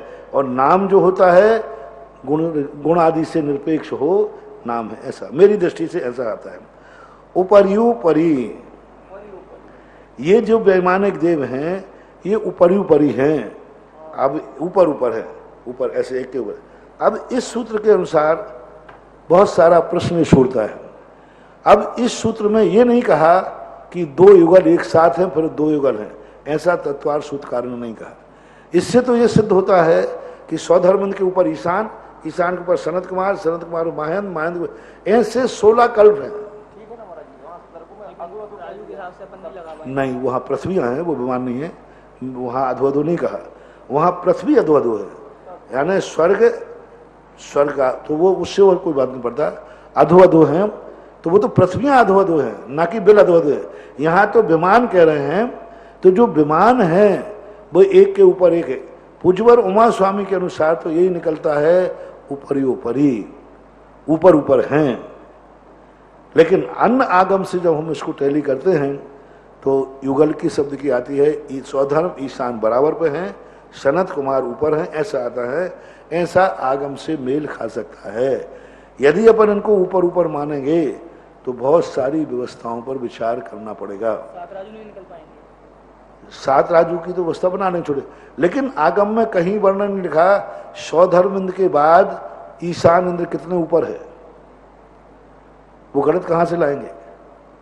तो हम बच जाएंगे। तो इससे अच्छा यही है कि सूत्र को सूत्र रूप माने और व्याख्या अन्य स्थानों से स्थापित करें। सौधर्म ईशान सनत कुमार महेंद्र ब्रह्म ब्रह्मोत्तर लांतो कापिष्ट शुक्र महाशुक्र सतार सहस्रा रेस्वानत प्राणत योर रणाच्युत योर नवसु ग्रेवे केसु विजय वैजयंत जयंता पराजितेषु सर्वार सिद्धौच्च।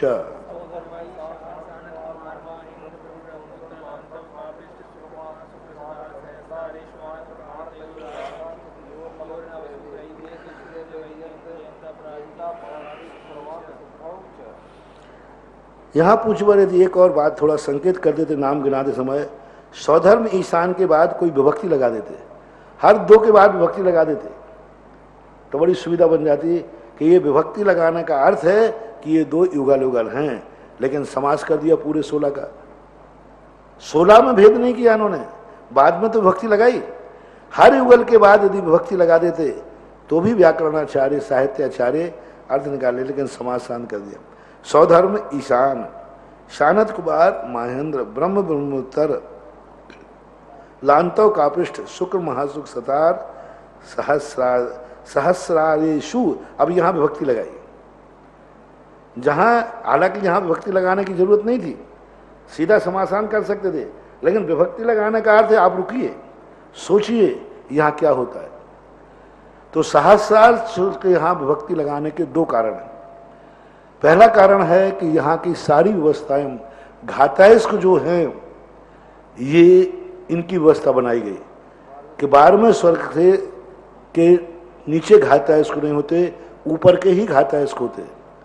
दूसरी व्यवस्था बनाई, त्रियंशों में जो उत्पन्न होते हैं 12वें स्वर्ग तक के ही देव त्रियंशों में उत्पन्न होते हैं। चौथी व्यवस्था बनाई, तीसरी व्यवस्था बनाई कि 12वें स्वर्ग के देव ही नरकों तक जा सकते हैं, उसके ऊपर के देव नरकों में नहीं जाते मध्यलोक से। ऐसी ये दो तीन व्यवस्थाओं के दिखाने के लिए पूज्यवर ने यहाँ पर विभक्ति लगा दी सहस्रारेषु। और फिर आनत प्राणत यो रणाच्युत नवशु ग्रेवे केशु, तो आनत प्राणत आरण और अच्युत ये जो हैं, ये जो चार जो स्वर्ग हैं इनके लिए योर नवसु, फिर जाकर के लास्ट अंतिम जो व्यक्ति लगाना तो उचित है, ठीक है, लेकिन फिर भी ना लगाते तो भी चल जाता। नवसु एक शब्द के साथ विभक्ति, अभी अच्युत योर विभक्ति लगा के आए थे, फिर नवसु लगा दी, तो नोट लगाने का अर्थ है कि 9 यहां 2 होते, ग्रेवक भी 9 होते हैं और अनुदेश। जब इतने सारे नाम गिनाए जा रहे थे तो एक अनुदेश शब्द और लिख देते तो इनको क्या दिक्कत हो रही थी। लगता है कि महाराज की स्याही खत्म हो गई थी, या सामयिक का टाइम हो गया था, या क्या हो गया था पता नहीं। अरे सामयिक का टाइम हो जाता मन जाते तो फिर ग्रेवे के आगे सूत्र क्यों लिखा, नवसु अनुदिश ग्रेवे तो एक लिख देते। तो मुझे लगता है कि शायद पूज्यवर के मन में विकल्प रहा हो। अनुदिशों के संबंध में कई आचार्यों के मत है, अनुदिश की व्यवस्था नहीं मानते हैं, तो इन्होंने सोचा कि हम तो कोई इतने ज्यादा तो है नहीं, दोनों आचार्य के जो मानते हो वो निकाल लेना, जो नहीं मानते हो छोड़ देना। और ग्रेवे केसु, अब ग्रेविक में भी विभक्ति लगा दी गई। क्यों लगाई विभक्ति? क्योंकि यहां तक भी विशेषता है, मिथ्या दृष्टि यहां तक जाता है, अभव्य यहां तक जाता है। अलग अलग आयु तो नीचे भी है, लेकिन यहां अभव्य की मर्यादा बताने के लिए अभव्य यहां तक जाता है, मिथ्या दृष्टि यहां तक जाता है। पंच परावर्तन जो किए जाते हैं वो ग्रेविक तक ही होते हैं। ऐसी विशेषताएं होने से यहाँ व्यक्ति विजय वैजयंत जयंता पराजितेषु सर्वार सिद्धौषा। अब विजय वैजयंत जयंत और अपराजितों, अब यहाँ भी देखो ये पांचों को समासांत करना चाहिए था, लेकिन 4 के बाद फिर विभक्ति लगा दी। क्यों लगा दी? क्योंकि यहाँ तक के लोग द्विचर्मा होते हैं, 2 भाव मोक्ष आने। सर्वार सिद्धि को अलग से क्यों कहा? सीधे 5 अनुत्तर होते हैं, सर्वार सिद्धि 5 अनुत्तरों में आती है, तो 5 अनुत्तरों को एक साथ समासांत बना देते तो एक अक्षर की बचत हो जाती। लेकिन सर्वार सिद्ध शब्द से कहने का अर्थ है कि सर्वार सिद्धि को अलग से मैं इसलिए रखना चाहता हूँ कि यहाँ के जीवों की विशेषता है, इनकी 2-3 विशेषताएं हैं। पहली विशेषता है कि यहाँ उत्कृष्ट और जघन आयु का भेद नहीं है, एक ही प्रकार की आयु होती है। दूसरा, यहाँ से जन्मा हुआ देव एक भव में नियम से मोक्ष जाता है। कहाँ गए? हाँ, स्थिति प्रभाव सुख दुतिलेश्य विशुद्धि विशुद्धिन्द्रियावधि विषय तोधिका।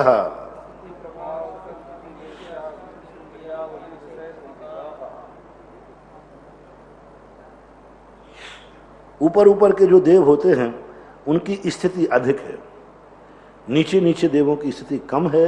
ऊपर के प्रभाव, उनका प्रभाव भी ज्यादा। सुख, उनके सुख जो हैं, ऊपर ऊपर के देव ज्यादा सुखी हैं।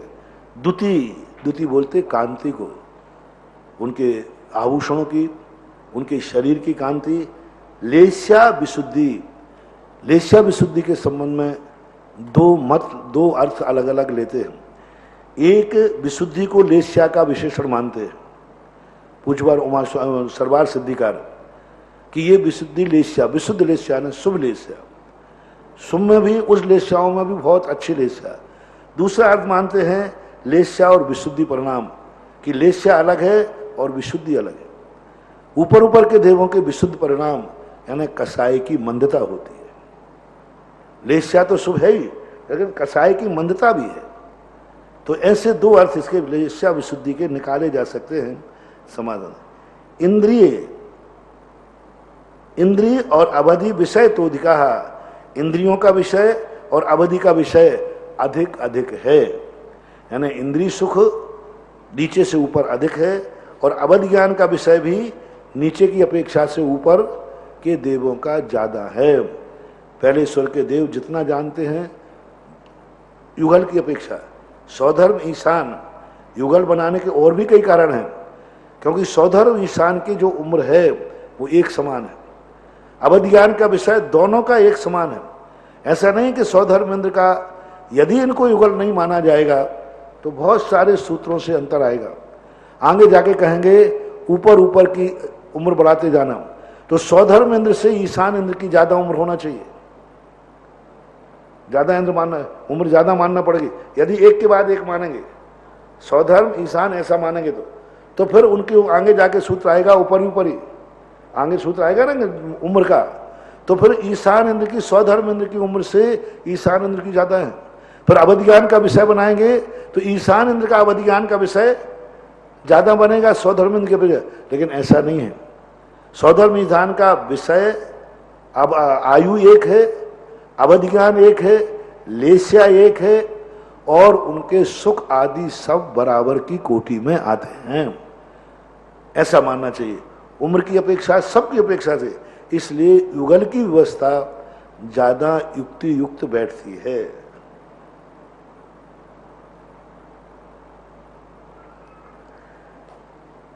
गति शरीर परिग्रहाभिमान तो हीना, गति जैसे जैसे ऊपर के देव हैं कम चलते फिरते, ज्यादा घूमते घामते नहीं है। जो छोटे छोटे बच्चे होते ना वो घूमते ही रहता है, अब उसको और काम कुछ नहीं रहता है, काम कुछ भी नहीं रहता है। जैसे वो जयेश है ना, उसको कोई उड़कर वो दिन भर चकरदम घूमते ही रहता है, सब में वो कहे बैठेगा तो है ही नहीं, कहीं घूमते ही रहेगा क्योंकि छोटा है। अब यहां पर सबसे बड़े मैं हूं तो मैं भी घूमता रहूं। गति जो जितना छोटा होता जाएगा वो उतने घूमना भावना मजा लेगा, और बड़ा होते ही अपने आप गति बंद हो जाती है। जैसे जैसे वो व्यक्ति बड़े पदों पर बैठता जाए वैसे वैसे उनकी गति कम हो जाती है, अपने आप हो जाती है। शरीर सबसे बड़ी विशेषता यहाँ देवों में, बड़ा शरीर को लिए पाप कर्म का उदय माना है देवों में मात, यहाँ नहीं। यहाँ 500 धनुष वाला शरीर पुण्य कर्म माना, 3 हाथ वाले को वामन संस्थान। संस्थानों में जो है छोटा संस्थान सबसे छोटा, तो उसको प्रशस्त नहीं माना। लेकिन स्वर्गों में देखो ऊपर ऊपर जैसे जा रहे हैं उनकी काया कम होती जा रही। पहले स्वर्ग की जो काया है 7 हाथ की है, अब 7 हाथ की काया वाला अप्रशस्त है और सर्वार सिद्धि की काया 1 हाथ। तो वहां वामन संस्थान लागू होगा कि नहीं होगा? क्या वामन संस्थान अशुभ माना जाए? नहीं, मनुष्य त्रियंशों की अपेक्षा वामन संस्थान है, देवों की अपेक्षा नहीं। हीनता शब्द करे परिग्रह, वहां परिग्रह ने मूर्छा, वैभव नहीं लेना। परिग्रह का अर्थ यहाँ वैभव नहीं लेना। ऊपर वाले देवों का परिग्रह ज्यादा है, क्षेत्र भी ज्यादा है, वस्तुएं भी कीमती ज्यादा है, लेकिन उनकी मूर्छा बहुत कम है, उनका राग भाव बहुत कम है, बहुत कम। अभिमान तो हीना, उनके पास शक्ति ज्यादा है लेकिन अभिमान नहीं है। नीचे वाले देव को ज्यादा अभिमान होता है, मैं तुम्हें भस्म कर दूंगा। ऊपर वाला देव कभी ये नहीं बोलता मैं भस्म कर दूंगा, और भस्म करने की ताकत है। पीत पद्म शुक्लेशा द्वित्रिशेषेषु, पीत पद्म शुक्लेशा द्वित्रिशेषेषु, इसमें भी बड़ा रहस्य सूत्र के अंदर, द्वि और त्रि वाले में। तो ब्रह्म पीत और पद्म शुक्लेशा कैसे लगाना? द्वि त्रि शब्द पर क्यों दिया? क्योंकि पहला स्वर्ग जो आया, जैसे आया तो पहले वो दूसरे स्वर्ग में पीतलेस्या होते हैं, नीचे तो है ही, बता दिया था पहले। अब इस पीतलेस्या का सनत कुमार महेंद्र में भी जाएगा, तीसरे में उसमें भी जा रहा है। उसके बाद पद्मलेस्या चालू हो जाएगी। पीतलेस्या का उत्कृष्ट अंश कहाँ मिलेगा? सनत कुमार महेंद्र में। मध्यम पद कहाँ मिलेगा? ईशान और सौधर्म में। जगन्नंद कहाँ मिलेगा? व्यंतरादिक में। इसी प्रकार उसके बाद उनकी पद्मलेस्या चालू हो जाएगी एक ऊपरी भाग से। तो पद्मलेस्या का जघन्यांश आएगा और ऊपर जा रहे के कल में पद्मलेस्या का मध्यम अंश। फिर जो आगे वाला विकल्प आएगा उसमें पद्मलेस्या का जघन्यांश और शुक्लेस्या का प्रारंभ। ऐसा दो दो, फिर आगे दो दो युगल ले लेंगे, यानी चार चार विमान आ जाते शेषेशु। तो इनके अंदर क्रम से लगा लेना चाहिए। प्राग्रैवेकेभ्यः कल्पः, प्राग ग्रैवेकेभ्यः कल्पः, ग्रैविक से पहले पहले कल्प संज्ञा प्राप्त है। बस मैंने कह दिया, कल्प को व्युत्पत्ति करने का प्रयास मत करना, नहीं तो बहुत बहुत उलझ जाओगे, जवाब नहीं दे पाओगे। कल्प को यहाँ मास संज्ञावाचक मान लो कि 9वें ग्रैविक वालों को कल्प कहते हैं। अब कल्प इनको क्यों कहते हैं, ये व्यवस्था आप बना नहीं पाओगे, बनेगी भी नहीं। हाँ हाँ, ग्रैविक की पहले 16 ब्रह्म लोकालय लौकांतिका। कुछ विशेषताएं इनके बाद। जो ब्रह्मलोक है, यानी ब्रह्मलोक नाम का जो स्वर्ग है, ब्रह्मोत्तर था ना, तो जो ब्रह्म है पांचवा, उसमें लोकांतिक। अब इसके हम मन में दो विचार करना, ब्रह्म और ब्रह्मोत्तर दो बराबर पे थे, ब्रह्म और ब्रह्मोत्तर दो बराबर। तो ये जो लोकांतिक देव हैं, ये ब्रह्म के ही चारों तरफ हैं कि ब्रह्मोत्तर के भी पास है? पांचवा स्वरूप। अब समझना है, दो युगल ऐसे चले, ब्रह्म ब्रह्मोत्तर। तो ब्रह्म दक्षिण की तरफ आया और जो उत्तर। तो अब ये पूरे जो युग साथ चल रहे हैं, तो देवता दोनों युगल को घेरे हुए हैं कि एक गुरु को घेरे हुए। पूज्यवर उमा स्वामी महाराज कहते हैं ब्रह्म लोकालया, ना कि ब्रह्मोत्तर लोकालया। इसको युगल को घेर के मत रखना। ब्रह्मलोक जो पांचवा है, उसके जो चारों दिशाओं में जो लोकांतिक देव हैं, चार दिशाओं के बीच में जो रहते हैं, वे लोकांतिक देव हैं। लेकिन वे चारों दिशाओं में नहीं है, आठों दिशाओं में भी है। आठों दिशाओं में नहीं है, 8 दिशाओं के बीच में भी एक एक है। यानी 4 दिशाओं में तो उनकी पंक्तियां हैं, 4 दिशाओं के बीच में भी दो दो पंक्तियां और हैं। पर इनके जो नाम हैं वो 8 भेद ही इनके नामों कहते हैं। सारस्वतादित्य वन्य ऋण गर्द तो तुष्टा व्याबाधा अरिष्टाश्य। इनके 16 नाम भी मिलते हैं।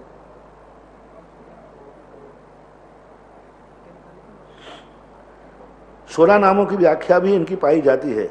सारस्वत, आदित्य, वन्य ऋण, अरुण, वन्य, अरुण, गर्दतो, तुषित,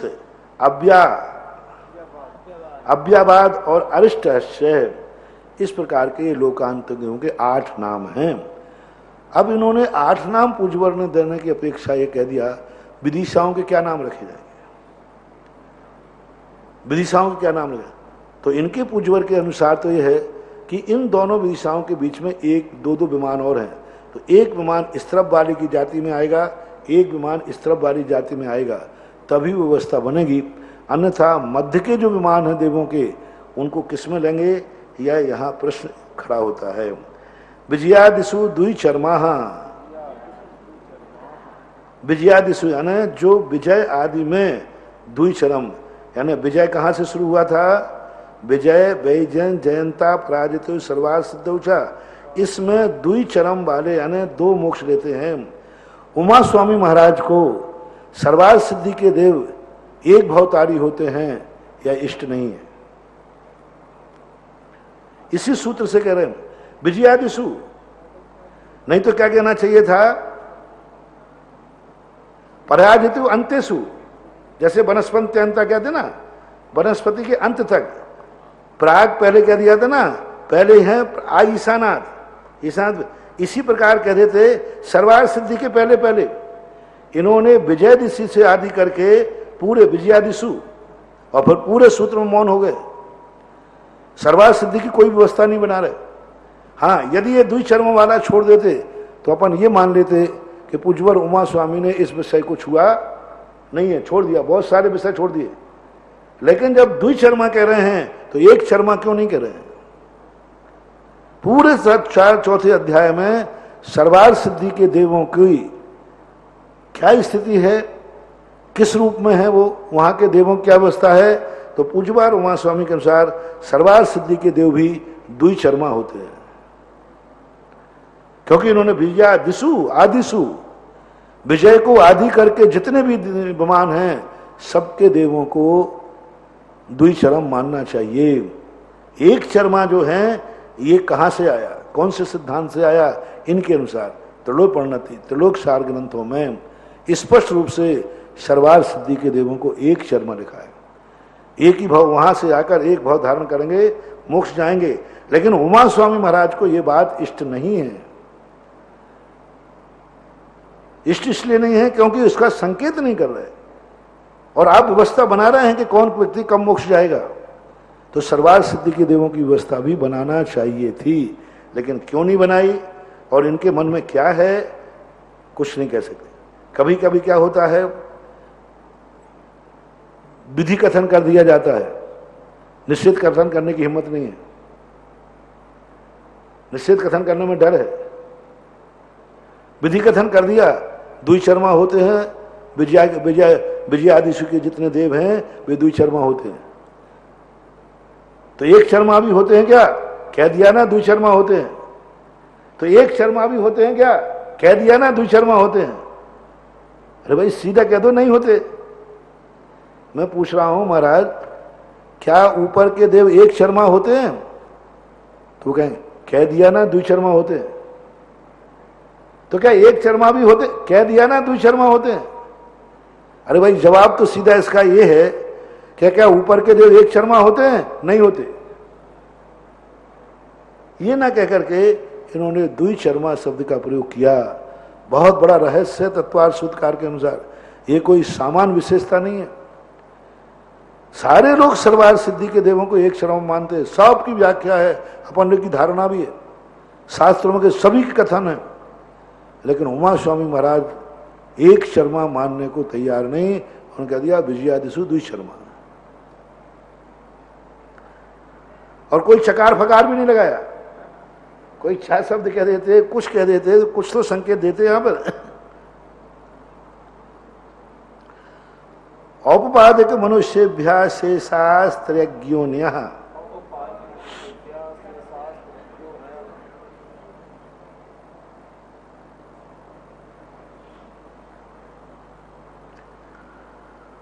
औपपादिक मनुष्येभ्यः, औपपादिक जो हैं यानी देव और नारकी, और मनुष्य जो हैं गर्भज हैं, इनको छोड़ करके सारे के सारे लोग, गर्भज नहीं मनुष्य, औपपादिक यानी देव और नारकी और मनुष्य को छोड़ करके शेष कौन से हैं? त्रियज्ञ योना, त्रियंच नहीं त्रियंच योनि। जैन दर्शन का त्रियंच शब्द का प्रयोग नहीं करते, जहां भी करेंगे त्रियंच योनि। त्रियंच योनि मानी जाती है, यानी एक इंद्री से लेकर के जितने पेड़ पौधे, पृथ्वी, जल, अग्नि, निगोदिया, सब त्रियंच गति में आते हैं। त्रियंच योनि है इनकी मानी जाए। निगोदिया जी भी वही कहलाएंगे।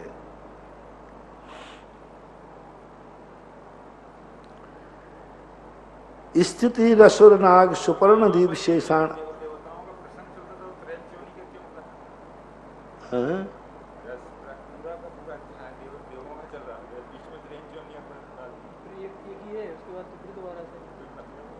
औपाधिक मनुष्य भी ऐसे साथ रख ना। अब वो कोई छूट गया होगा तो उन्होंने रख दिया उनको, और क्या है। क्योंकि और त्रियंशों का वर्णन कहाँ करें, इन सब का वर्णन करने के बाद, क्योंकि अब 5 जीवाधिकार खत्म हो रहा है, जीव तत्व अधिकार खत्म। अब कौन सा अधिकार आएगा? 5वां आएगा अजीव तत्व का। अब जीव का वर्णन 4 अध्यायों में सब कुछ कर दिया, लेकिन अभी ये नहीं बताया कि 1 इंद्रिय, 2 इंद्रिय, 3 इंद्रिय किस में जाएंगे। नहीं, ये त्रियंश है ऐसा नहीं कहा। नहीं, एक इंद्री, दो इंद्री, तीन इंद्री किस में लें? तो सब बताया, देखिए त्रियंश नहीं बताया, इंद्री बताया है। एक इनकी एक इंद्री दो इंद्री होती हैं, ये त्रियंश कहलाते हैं, ऐसा शब्द का प्रयोग नहीं किया। आप लोग पूछ सकते हैं, निगोदिया पूछते भी हो, निगोदिया किस में आएंगे? क्योंकि सामान्यतः त्रियंशों की परिभाषा क्या है? ये पशु पक्षी आदि। घास को कोई त्रियंश नहीं कहता, पृथ्वी को कोई त्रियंश नहीं कहता, जल को कोई दुनिया में त्रियंश नहीं कहता। फिर प्रश्न आ जाते ना, तो अभी उन्होंने किसी भी अध्याय में इंद्री कह दी।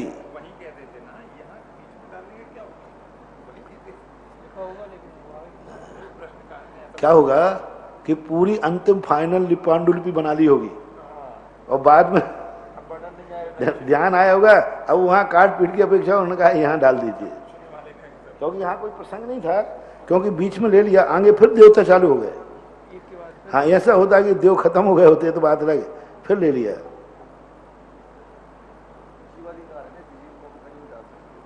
हाँ, जीवाधिकार, जीव तत्व का अधिकार। स्थिति रसुर नाग सुपर्ण दीप शेषाणाम सागरोपम त्रिपल्योपमार्धहीन मिता।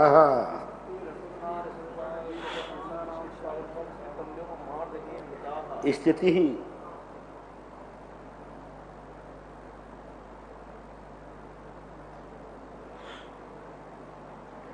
स्थिति रसुर नाग, स्थिति विसर्ग और असुर, नाग, सुपर्ण, दीप, शेषाणाम, सागरोपम त्रिपल्योपमार्धहीन मिता। इनकी उम्र कैसे मानना? सागरोपम, यानी ऐसा क्रम लगाएं कि असुर जाति के देवों की उत्कृष्ट स्थिति जो है एक सागर है। हाँ, इस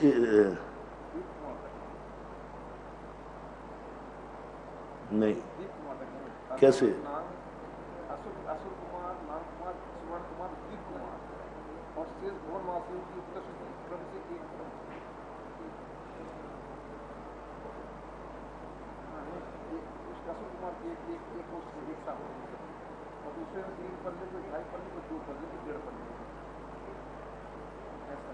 कैसे? असुर कुमार जो है इसकी एक सागर नाग कुमार 3 पल, सुपर्ण कुमार 2.5 पल। अब यही तो कह रहा हूँ, वो तुम्हें जगह तुमने कहा 3 की एक सागर। नहीं, आपने बोला ना कि असुर, नाग, सुपर्ण, दीप की एक सागर, ऐसा नहीं है, एक सागर नहीं है। हाँ, बस असुर, वही कह रहा था मैं, पहले भी वही बता रहा था कि असुर कुमार जाति के देवों की उम्र जो है एक सागर प्रमाण है। नाग कुमार जातियों की उम्र जो है 3 पल है, और सुपर्ण कुमारों की जो है 2.5 पल है, और दीप कुमारों की 2 पल है। फिर आगे जो शेष बचे उनका अर्धहीन करते जाना, यानी आधा आधा कम करते जाना चाहिए। 1.5 पल, एक अंत में 1 पल आ जाएगी। सौधर्म ईशान यो सागरोपमे धिके, सौधर्म ईशान में सागरोपमे, अधिके नहीं पढ़ना, साइलेंट होगा। सागरोपमे, सौधर्म ईशान, सागरोपमे, ये द्विवचन दे दिया।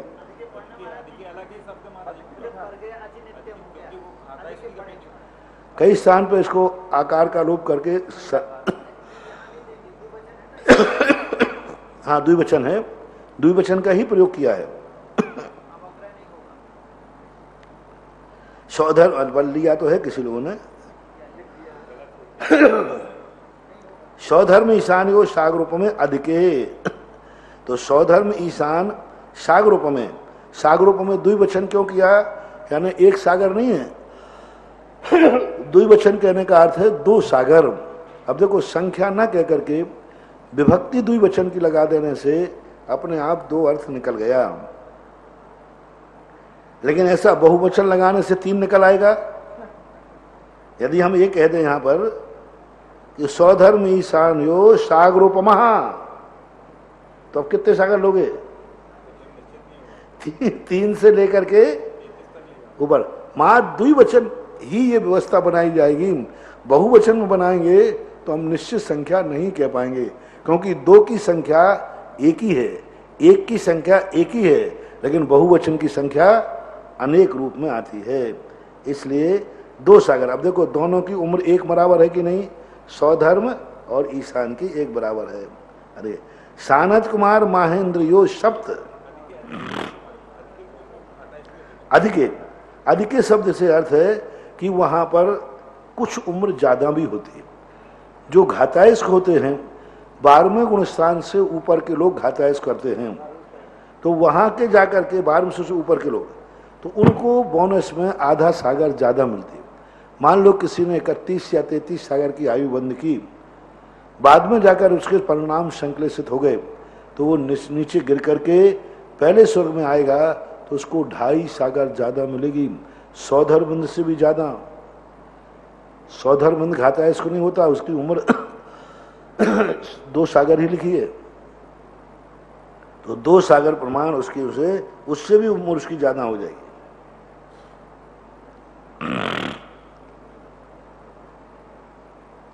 सानत कुमार महेंद्र यो हो, महेंद्रियो, यानी इसमें भी द्विवचन दिया है कि सानत कुमार और महेंद्र की षष्ठी का द्विवचन, तो क्या है, सप्त 7 सागर जानना चाहिए। अब आगे कहते हैं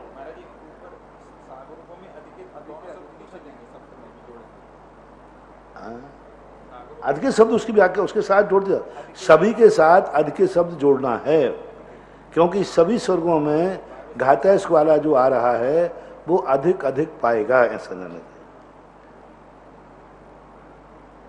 लेकिन हम यहां कह नहीं सकते। देखो 2 बातें ध्यान रखना पढ़ते समय, एक तो आगम की बात अन्य आचार्यों की, और एक इन आचार्यों की बात को भी स्वीकार करना। हो सकता है अन्य के साथ ये अधिक शब्द नहीं जोड़ रहे हो तो क्या करोगे, क्योंकि कोई संकेत तो दे नहीं रहा कि हर के साथ जोड़ लेना, कोई संकेत तो देना चाहिए था कि अधिक के साथ, लेकिन चूंकि नहीं, उससे मतलब नहीं है। लेकिन अन्य आगम में जब सर्वाचार्य एक मत ग्रहण करते हैं तो कहीं जहां पर स्पष्ट निषेध न मिले वहां पूर्व आचार्यों की बात को ग्रहण कर लेना चाहिए। सानत कुमार महेंद्र सप्त अधिके, त्रिसप्त नवैकादश त्रयोदश पंचदश वृधिकानि तु।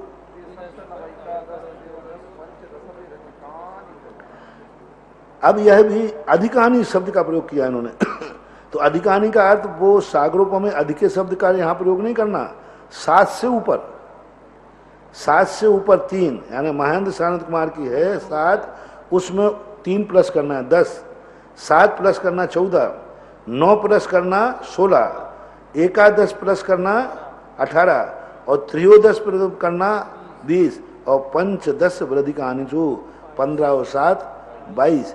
इस प्रकार के अधिकानी यानी 7 से ऊपर इनका अधिक योग करते जाना चाहिए।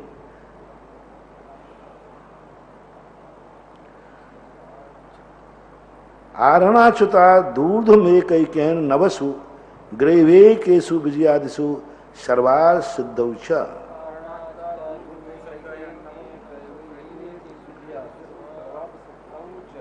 देखो आचार्य श्री उमा स्वामी महाराज बार बार सर्वार सिद्धि को जहां उनको अलग लेना है वहां तो ले रहे हैं। अब यहां नहीं कहने का विजयादिषु सबकी लगा लेना, यहां सर्वार सिद्धि में अलग विशेषता दिखाना है तो विजयादिषु सर्वार सिद्धौच। वहां भी कहते थे द्विचर्मा विजयादिषु आदि कुछ कहकर कहते थे, लेकिन यहां उन्होंने विशेषता दिखा दी। आरण अच्युतात् ऊर्ध्वम एकैकेन, आरण अच्युत से ऊपर। अब यदि, अब देखो यहां भी देखना, युगल की सिद्धि देखना, यदि एक के ऊपर एक होता तो अच्युतांत अच्युत से ऊपर कह देते। ग्रेवे कहां से शुरू होते हैं, देखो सबसे बड़ा सशक्त उदाहरण मिला है कि 2 बराबर पे हैं, सबसे बड़ा सशक्त है उमा स्वामी महाराज के अनुसार। यदि एक के बाद एक होता तो ग्रेवे कहां से शुरू होते हैं, अच्युत से शुरू होते, अच्युत से शुरू होना चाहिए, क्योंकि आरण तो अपने आप नीचे आ गया और अच्युत ऊपर आ गया, अच्युत के बाद ग्रेवेक होना चाहिए। लेकिन एक क्या नाम दे रहे हैं, आरण अच्युतात् ऊर्ध्वम, यानी आरण और अच्युत दोनों बराबर पे हैं, ये ऐसा निकाला जाता है। अब यदि अपने मन में कहीं मत भी मिलते हैं तो ये चिंतन करना चाहिए, सूत्र पढ़ते समय चिंतन मांगता है। रटो में सूत्र का अर्थ ही है कि चिंतन, सूत्र एक कच्चा मटेरियल है, उसको पकाना करना। अब देखो कहां का, यहां से कोई भी शक्ति इसका खंडन नहीं कर सकती। उम्र में भी आप कह देते हो महाराज जी ये कोई बात हो गई क्या, नीचे ऊपर की बराबर उम्र होगी, हो जाए, क्या फर्क पड़ता है इसमें। लेकिन इसमें तो नहीं खंडन कर सकते आप, क्योंकि आरण अच्युत स्वर से ऊपर ग्रेवेक शुरू हो रहे हैं। यदि एक के बाद एक होते तो स्पष्ट रूप से वो कहते अच्युत स्वर से ऊपर ग्रेवेक चालू होते हैं। इसलिए उमा स्वामी महाराज के अनुसार नियम से यही मानना, वो ऊपरी सूत्र को यहाँ आकर के वो खंडित हो जाता है। यहाँ आकर के ऊपरी वाला सूत्र अपना विषय स्पष्ट खोल देता है कि आरण अच्युत से ऊपर जाकर के एक एक नवसु ग्रेवे केसु। अब 3 बार नवसु शब्द का प्रयोग कर लिया इन्होंने, लेकिन अनुदिश नहीं कह पा रहे हो। 3 बार नवसु शब्द आया, तीसरी बार आ गया ये, लेकिन वहां पर एक अनुदिश शब्द का प्रयोग नहीं कर रहे हैं। एक ही कहना नवसु ग्रेवे केसु। इस प्रकार 9 में कैसे लगाना ना, ग्रेवे केसु, 9 ग्रेवकों में। अब यदि ये नवसु अनुदिश का प्रतीक मानते हैं कई लोग टीकाकार कि उमा स्वामी महाराज नवसु शब्द से अनुदिश कह रहे हम, तो नवसु ग्रेवेक के पहले कहना चाहिए या बाद में? तो नवसु शब्द से अनुदिश की क्या व्याख्या माने? टीकाकार जो कहते हैं कई लोग कि नवसु शब्द से यहां अनुदिश लेना, पर नवसु शब्द से अनुदिश निकल ही नहीं रहा, क्योंकि वो पहले कह दिया गया। ये हो सकता है कि नवसु शब्द कहने का अर्थ है कि अकेले ग्रेवेक नहीं है, कुछ और भी है।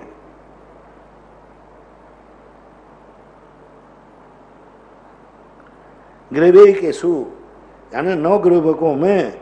अब देखो उम्र देखना इनकी, 22 से लेकर 9 ग्रेवेक हैं, तो हर ग्रेवेक की क्या है, एक एक सागर बढ़ाते जाना। तो 9 से 22 से 9 कितने हो जाएंगे, 31 सागर हो जाएंगे। अब बची 32 सागर की उम्र, 32 और 33, 2 ही सागर बचे। तो अब 2 सागरों में अनुदिश में एक दे दो। अब जो अनुदिश मानते हैं, तो 9 अनुदेशों की एक ही उम्र हो गई, 9 दिनों की। बड़ा अन्याय हो रहा है। तो बढ़ा रहे थे यहाँ तो एक एक ग्रेवेक में एक कर दिया अनुदेशों को, लेकिन अनुदेशों की व्यवस्था भी नहीं बन रही। जैसे ग्रेवेक की व्यवस्था हमारे शास्त्र में स्पष्ट कही 3-3 है, स्वर्ग 2-2 बार हैं, और ग्रेवेक कैसे है 3, 1 2 3, 1 2 3, 1 2 3, ऐसा आगम में उल्लेख है। लेकिन अनुदिश कैसे है?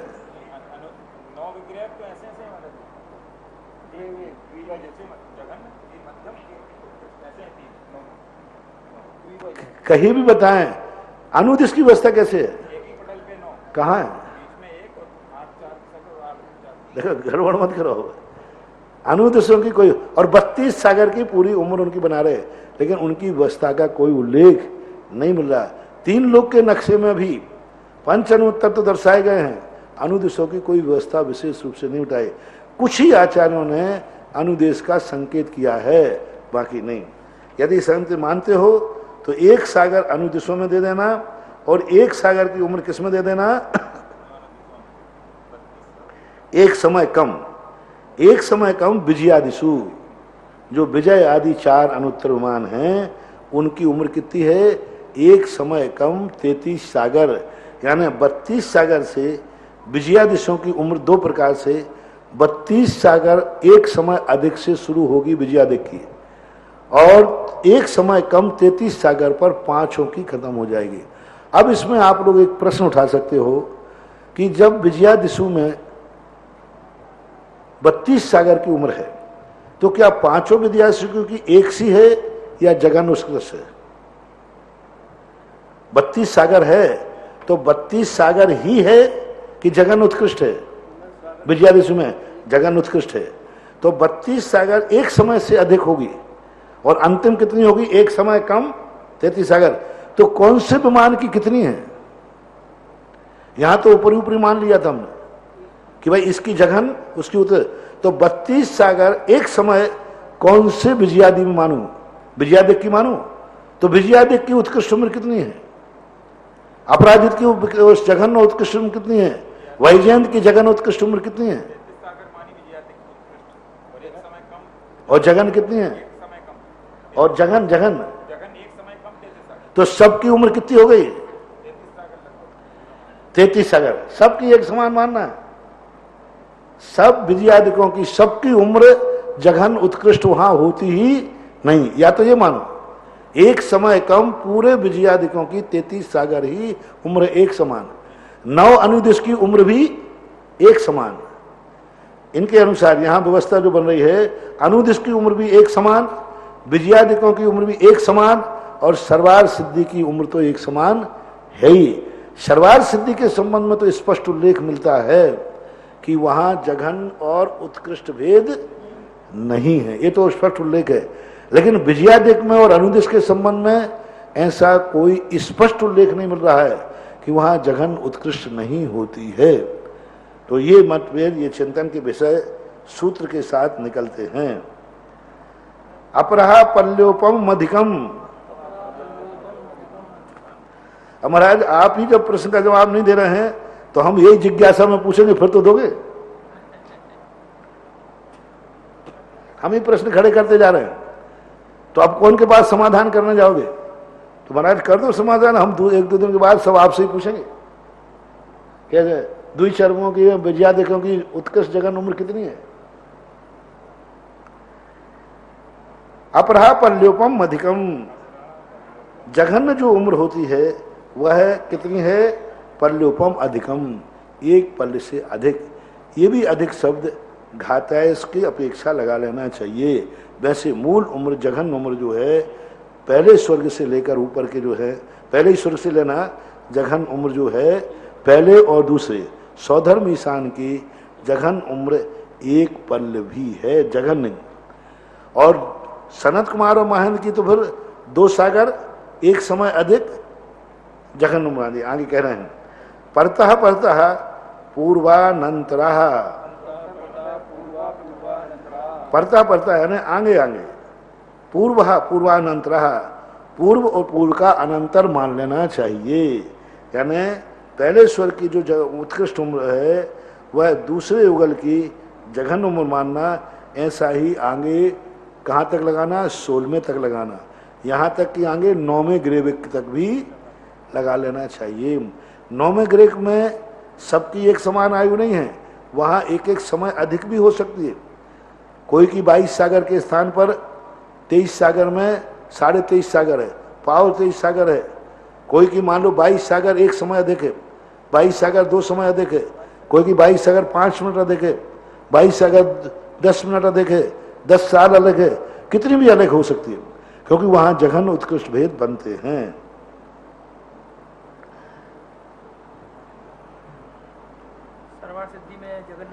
यदि वहां पे नहीं बनाओगे, यदि मान लो आप ये भी कहो कि अनुदेश और सर्वार सिद्धि के समान, वहां भी पहले 3 की जो है 23 सागर, दूसरे 3 की 24, ऐसा मानते हो या एक एक की मानते हो, तो फिर पंच परावर्तन में 9वां ग्रेविक नहीं बनेगा। 9वां ग्रेविक पंच परावर्तन में वहीं बनेगा जहां एक एक समय भी उम्र अधिक हो सकती है। अनुदेशों को पंच परावर्तन में नहीं लेते, क्योंकि वहां उम्र एक बन जाएगी। अनुग्रविक की एक उम्र मान लोगे तो फिर एक एक समय का पंच परावर्तन कैसे कराओगे? काल परिवर्तन नहीं बनेगा।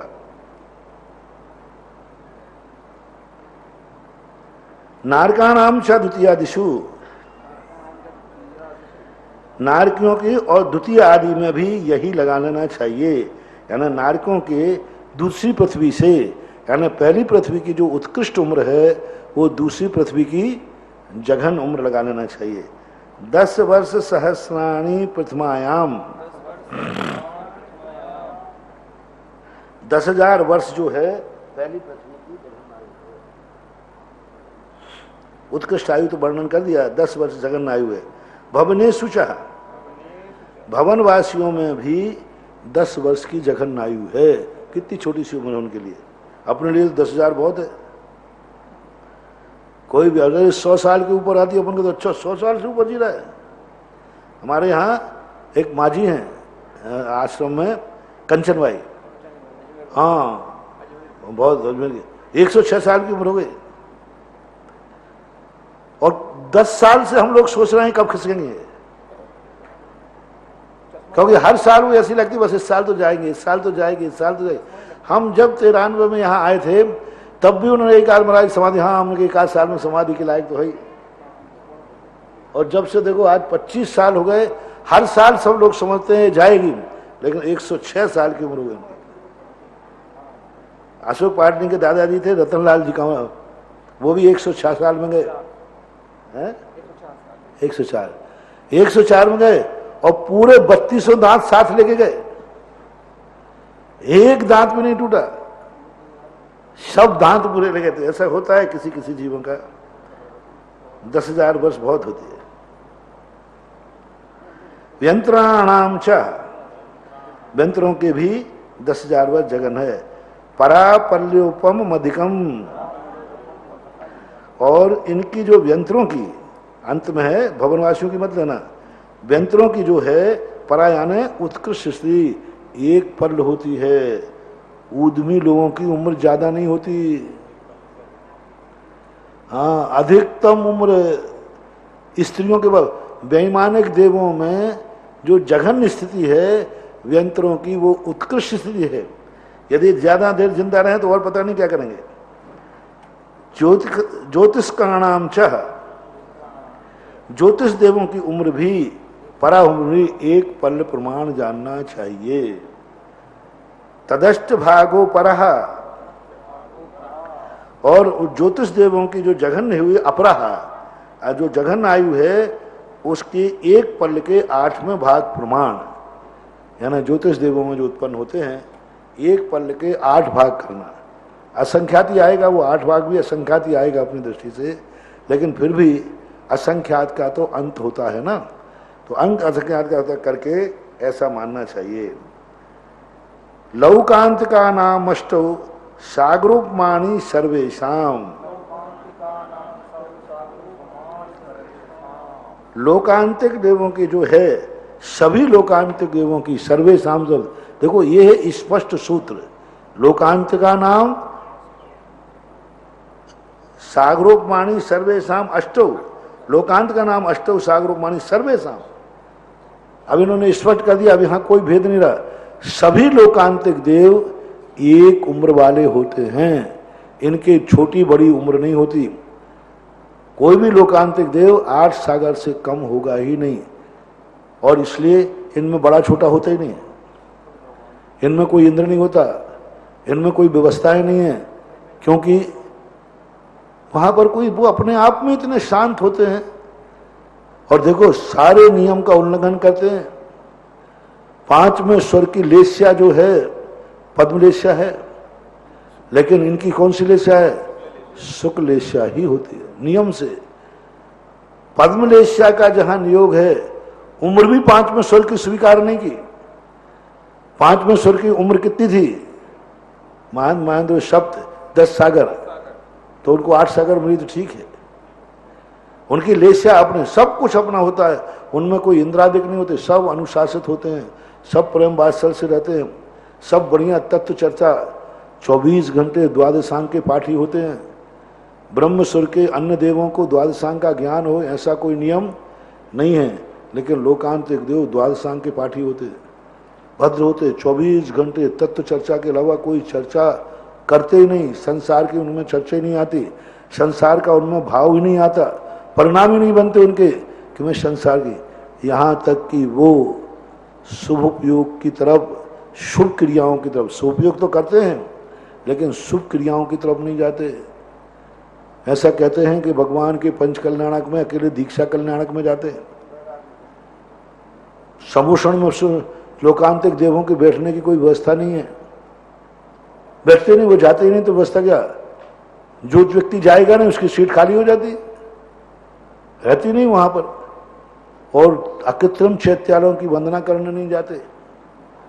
दूसरी बात, उनके चैत्य भवनों में चैत्यालय है कि नहीं, इसका उल्लेख अभी देखने में नहीं आया कि लोकांतिक देवों के भवनों में भी चैत्यालय है कि नहीं, कहीं चर्चा में नहीं आया। जैसे वैमानिक देवों के जो बनाते हैं ना कि इतने देव, इतने चैत्यालय, इतने समय फलाने के, इतने फलाने, लेकिन लोकांतिक देव के चैत्यालय कितने हैं ऐसा अलग से संकेत नहीं किया। तो अभी बात विचारनी बन जाती है। सर्वार सिद्धि में है, अनुदिशों में है, ग्रेविकों में है, वहां चैत्यालय की चर्चा है। लेकिन लोकांतिक देवों के संबंध में विचार नहीं है, ब्रह्म ऋषि कहलाते हैं। लेकिन हरिवंश पुराणकार ने इनको जलूस की शोभा जरूर बनाया है कि जब भगवान विहार करते हैं तो आगे लोकांतिक देव उनकी महिमा, यानी लोकांतिक देव जिनमें शामिल हो जाएं तो ऐसा माना जाता है कि ये बहुत बड़ी महान विभूति है। क्यों? लोकांतिक देव तक साथ में चल रहे हैं। ऐसा जैसे कोई जरूर जा रहा हो, उसमें राष्ट्रपति पैदल चल जाए, अरे भाई कोई जरूर महान है, राष्ट्रपति पैदल चल रहा है। साधु लोग जुलूस में चल जाएं, अरे जरूर कोई महिमा है, तभी साधु महाराज लोग पैदल चल रहे हैं। तो कभी कभी किसी व्यक्तियों से शामिल होने से उस कार्य के, उस क्रिया की महिमा बढ़ जाती है। कुछ लोग ऐसे होते हैं जिनकी उपस्थिति मात्र से कार्यक्रम में 4 चांद लग जाते हैं। कार्यक्रम वही है, कार्यक्रम में कोई फर्क नहीं पड़ता, लेकिन कोई महान व्यक्ति आ जाए तो सोचो ये कार्यक्रम जरूर महान है। बोले क्यों? उसमें राष्ट्रपति आया था, प्रधानमंत्री आया था, ये मंदिर में जरूर कोई ना कोई रहस्य है। क्यों? इस मंदिर में बड़े बड़े नेता धोख देते हैं। अब देखो उस मंदिर की महिमा किसने बढ़ा दी? उस नेता से बढ़ी। मंदिर भगवान से महिमा नहीं बढ़ी, भगवान तो पहले से बैठे थे, भगवान तो सभी मंदिरों में बैठे हैं। लेकिन इस मंदिर की महिमा विशेष है क्योंकि यहां बड़े बड़े नेता आके धोख देते हैं। चक्रवर्ती आके नमस्कार कर रहा है। भगवान की महिमा, भगवान तो चल ही रहे थे, लेकिन जैसे ही चक्रवर्ती ने नमस्कार किया तो मृक्षी राजा को, भगवान को तुमने पहले ही देख लिया था, लेकिन कोई प्रभाव नहीं पड़ा भगवान का। भगवान से ज्यादा प्रभाव कई बार भक्त का होता है। चक्रवर्ती ने जैसे नमस्कार किया, सारे मृक्ष लोग आश्चर्यचकित रह गए, ये जरूर कोई महान शक्ति है। बोले कैसे जाना? चक्रवर्ती नमस्कार कर रहा है। इसलिए मैं बार बार कहता हूं कि किसी भी चीज की महिमा, विज्ञापन क्या है? वही तेल है। अमिताभ बच्चन ने मात्र हाथ में उठाया है, कुछ नहीं किया, मात्र हाथ में उठाने। तो मैंने कहा ये फोटो, कोई महाराज करोड़ रुपए आए इतने की फोटो दो, और कई बार तो वो हाथ में भी नहीं उठाता, टेबल पर रखा है, बाजू में खड़ा भर हो जाता है, यानी खड़े होने के करोड़ रुपया, यानी लोग उसके खड़े होने से मान लेते हैं। इतनी बड़ी शक्ति इस तेल को हाथ में लेके दिखा रही है, यानी ये तेल महत्वपूर्ण है, और करोड़ों करोड़ों विज्ञापन का दे देते हैं। यानी उसके हाथ में लेने से जो करोड़ रुपया दे रहा है वो 10 करोड़ कमाएगा, तभी वो 1 करोड़ देगा। इसलिए महिमा बढ़ जाती है। कई बार ऐसी ऐसी शक्तियां होती हैं। आप लोग क्यों बड़े लोगों को बुलाने का प्रयास करते हैं कि अब इस कार्यक्रम में बड़े लोग आ जाएं? आप इसलिए नहीं बुला रहे तो वो बड़ा आदमी है, इसलिए बुला रहे हो कि उसके आ जाने से इस कार्यक्रम की महिमा बढ़ जाएगी। क्यों चक्रवर्ती आदि को मंदिरों में बार बार कहता हूं कि मंदिरों में गरीब आवे या नहीं आवे, संसार के सबसे बड़े आदमी उनको मंदिरों में बुलाओ। इसलिए नहीं कि उनका कल्याण होना है, इसलिए हमारे मंदिर की महिमा बढ़ जाना है। एक बार किसी व्यक्ति ने कहा, बोले महाराज भगवान की महिमा आप इंद्रों से क्यों बढ़वाते हो? भक्ताम वर प्रणति मौल मणि। हम लोग क्या बेफालतू है? हम लोग भक्ति कर रहे हैं, उसकी कोई कीमत नहीं है। भगवान आप वो शक्ति हैं जहां अमर लोग भी आपके चरणों में झुकते थे। अब बोलो भाई ये क्यों बनाया अमरों को? मानतुंग आचार्य मनुष्य जाति के, मनुष्यों के गुरु हैं, आहार मनुष्यों का करें, सारी व्यवस्था मनुष्य करें, और महिमा किससे गा रहे हैं? वो देवों से। क्यों? तुम 1 लाख नमस्कार करो तो भगवान की महिमा नहीं गाएंगी, क्योंकि तुम आफत के मारे हो। तुम भगवान को तो क्या, तुम तो गधा को भी बाप कह दोगे जब तुम्हारी अटकी होगी तो। मनुष्य से कारण से भगवान की महिमा नहीं बढ़ती, क्योंकि मनुष्य परिस्थितियों से घिरा हुआ रहता है, अभाव से घिरा हुआ रहता है। लेकिन देवता परिस्थितियों से घिरे नहीं है, उनके पास किसी चीज का अभाव नहीं है, उनको कुछ चाहिए नहीं है, और अवधियानी होते हैं। उन्होंने नमस्कार किया है नियम से ये भगवान में कोई ना कोई महान शक्ति है, महान शक्ति है। इसलिए ये लोकांतिक देव वगैरह जो हैं, इनका एक अपने आप में स्टैंडर्ड मेंटेन है। इन्होंने अपनी चर्या ऐसी बनाई, इन्होंने अपना स्वरूप ऐसा बनाया, अपनी भद्रता ऐसी बनाई, दादागिरी से नहीं, गुंडागिरी से नहीं, अपने आचरण से, अपने व्यवहार से, अपने परिणामों के माध्यम से इनके परिणाम ऐसे बन जाते हैं। इस प्रकार से यह चतुर्थ अध्याय देवताओं के रूप में जो था वह है, हाँ, देवताओं का रूप में। अब ये स्वर्ग को मैंने पहले ही बताया था, पूज्यपाद स्वामी ये कहते हैं कि यदि मोक्ष न मिले तो कम से कम नरक तो मत जाना। छाया, धूप से छाया भली है, कम से कम इतना परिणाम तो कर ही लेना मनुष्य के बाद कि नर से नारायण बनो या नहीं बनो, नार की नहीं बनना चाहिए। इसलिए देवों का स्वरूप बताया, पुण्य की महिमा के बताने के लिए इन्होंने इस प्रकार की महिमा को गा करके और कहा, ऐसी महिमा को तत्वार सूत्र के लिए सभी लोगों के लिए ये ऐसा अपना जैन दर्शन का ग्रंथ है। संक्षेप में मैंने पहले दिन भी कहा था, ये द्वादशांग की कुंजी है, बड़े रहस्य इन सूत्रों में छुपे हैं। अभी तो 1-2 घंटे के अंदर आप कह रहे हो कि 2 घंटे है, अरे इसको पूरे पूरे महीनों लग जाए एक अध्याय समझाने में, एक एक सूत्र को समझाने में, तो भी कम है। अभी आपको भारी लग रहा होगा, महाराज आपकी क्लास बहुत तगड़ी है, 2 घंटे तक कोई बैठता है, 2 घंटे तक कोई बैठे, पता नहीं, मैं तो समझ रहा हूं कि बैठे हुए अब टीवी पे कोई बैठा है कि नहीं बैठा, लेकिन इतना विश्वास है कोई ना कोई तो होगा जिसको 2 घंटे का प्रवचन भी कम लग रहा होगा, होंगे। मुझे तो कम लग रहा है, मैं 2 घंटे बोला हूं, मुझे तो नहीं लगा कि मैं पूरा बोल चुका हूं। अभी भी मैं इतना अधूरा हूं कि यदि ये चौथा अध्याय शुरू कर दूं तो जो अभी बोला है वो नहीं बोलूंगा, कुछ नया ही 2 घंटे बोलूंगा, क्योंकि बहुत बहुत चीजें आगे आई, मेरे मन में आई, लेकिन जैसे मैं घड़ी को देखता हूं और अध्याय के सूत्र देखता हूं, मैं तुरंत ब्रेक लगाता हूं आगे से। कई सूत्रों में इतने अच्छे अच्छे भाव आए, लेकिन जैसे मैंने देखा कि समय ध्यान रखना है तो मैंने उसको वहीं रोक दिया। तो वो विषय भी आ सकता है। ऐसे ही पढ़ने वालों से मेरा कहना है, 2 घंटे को ज्यादा मत मानो। ये सूत्र पूरी जिंदगी भर चलता रहे तो भी सुनने से ऊबना नहीं। महावीर भगवान की जय।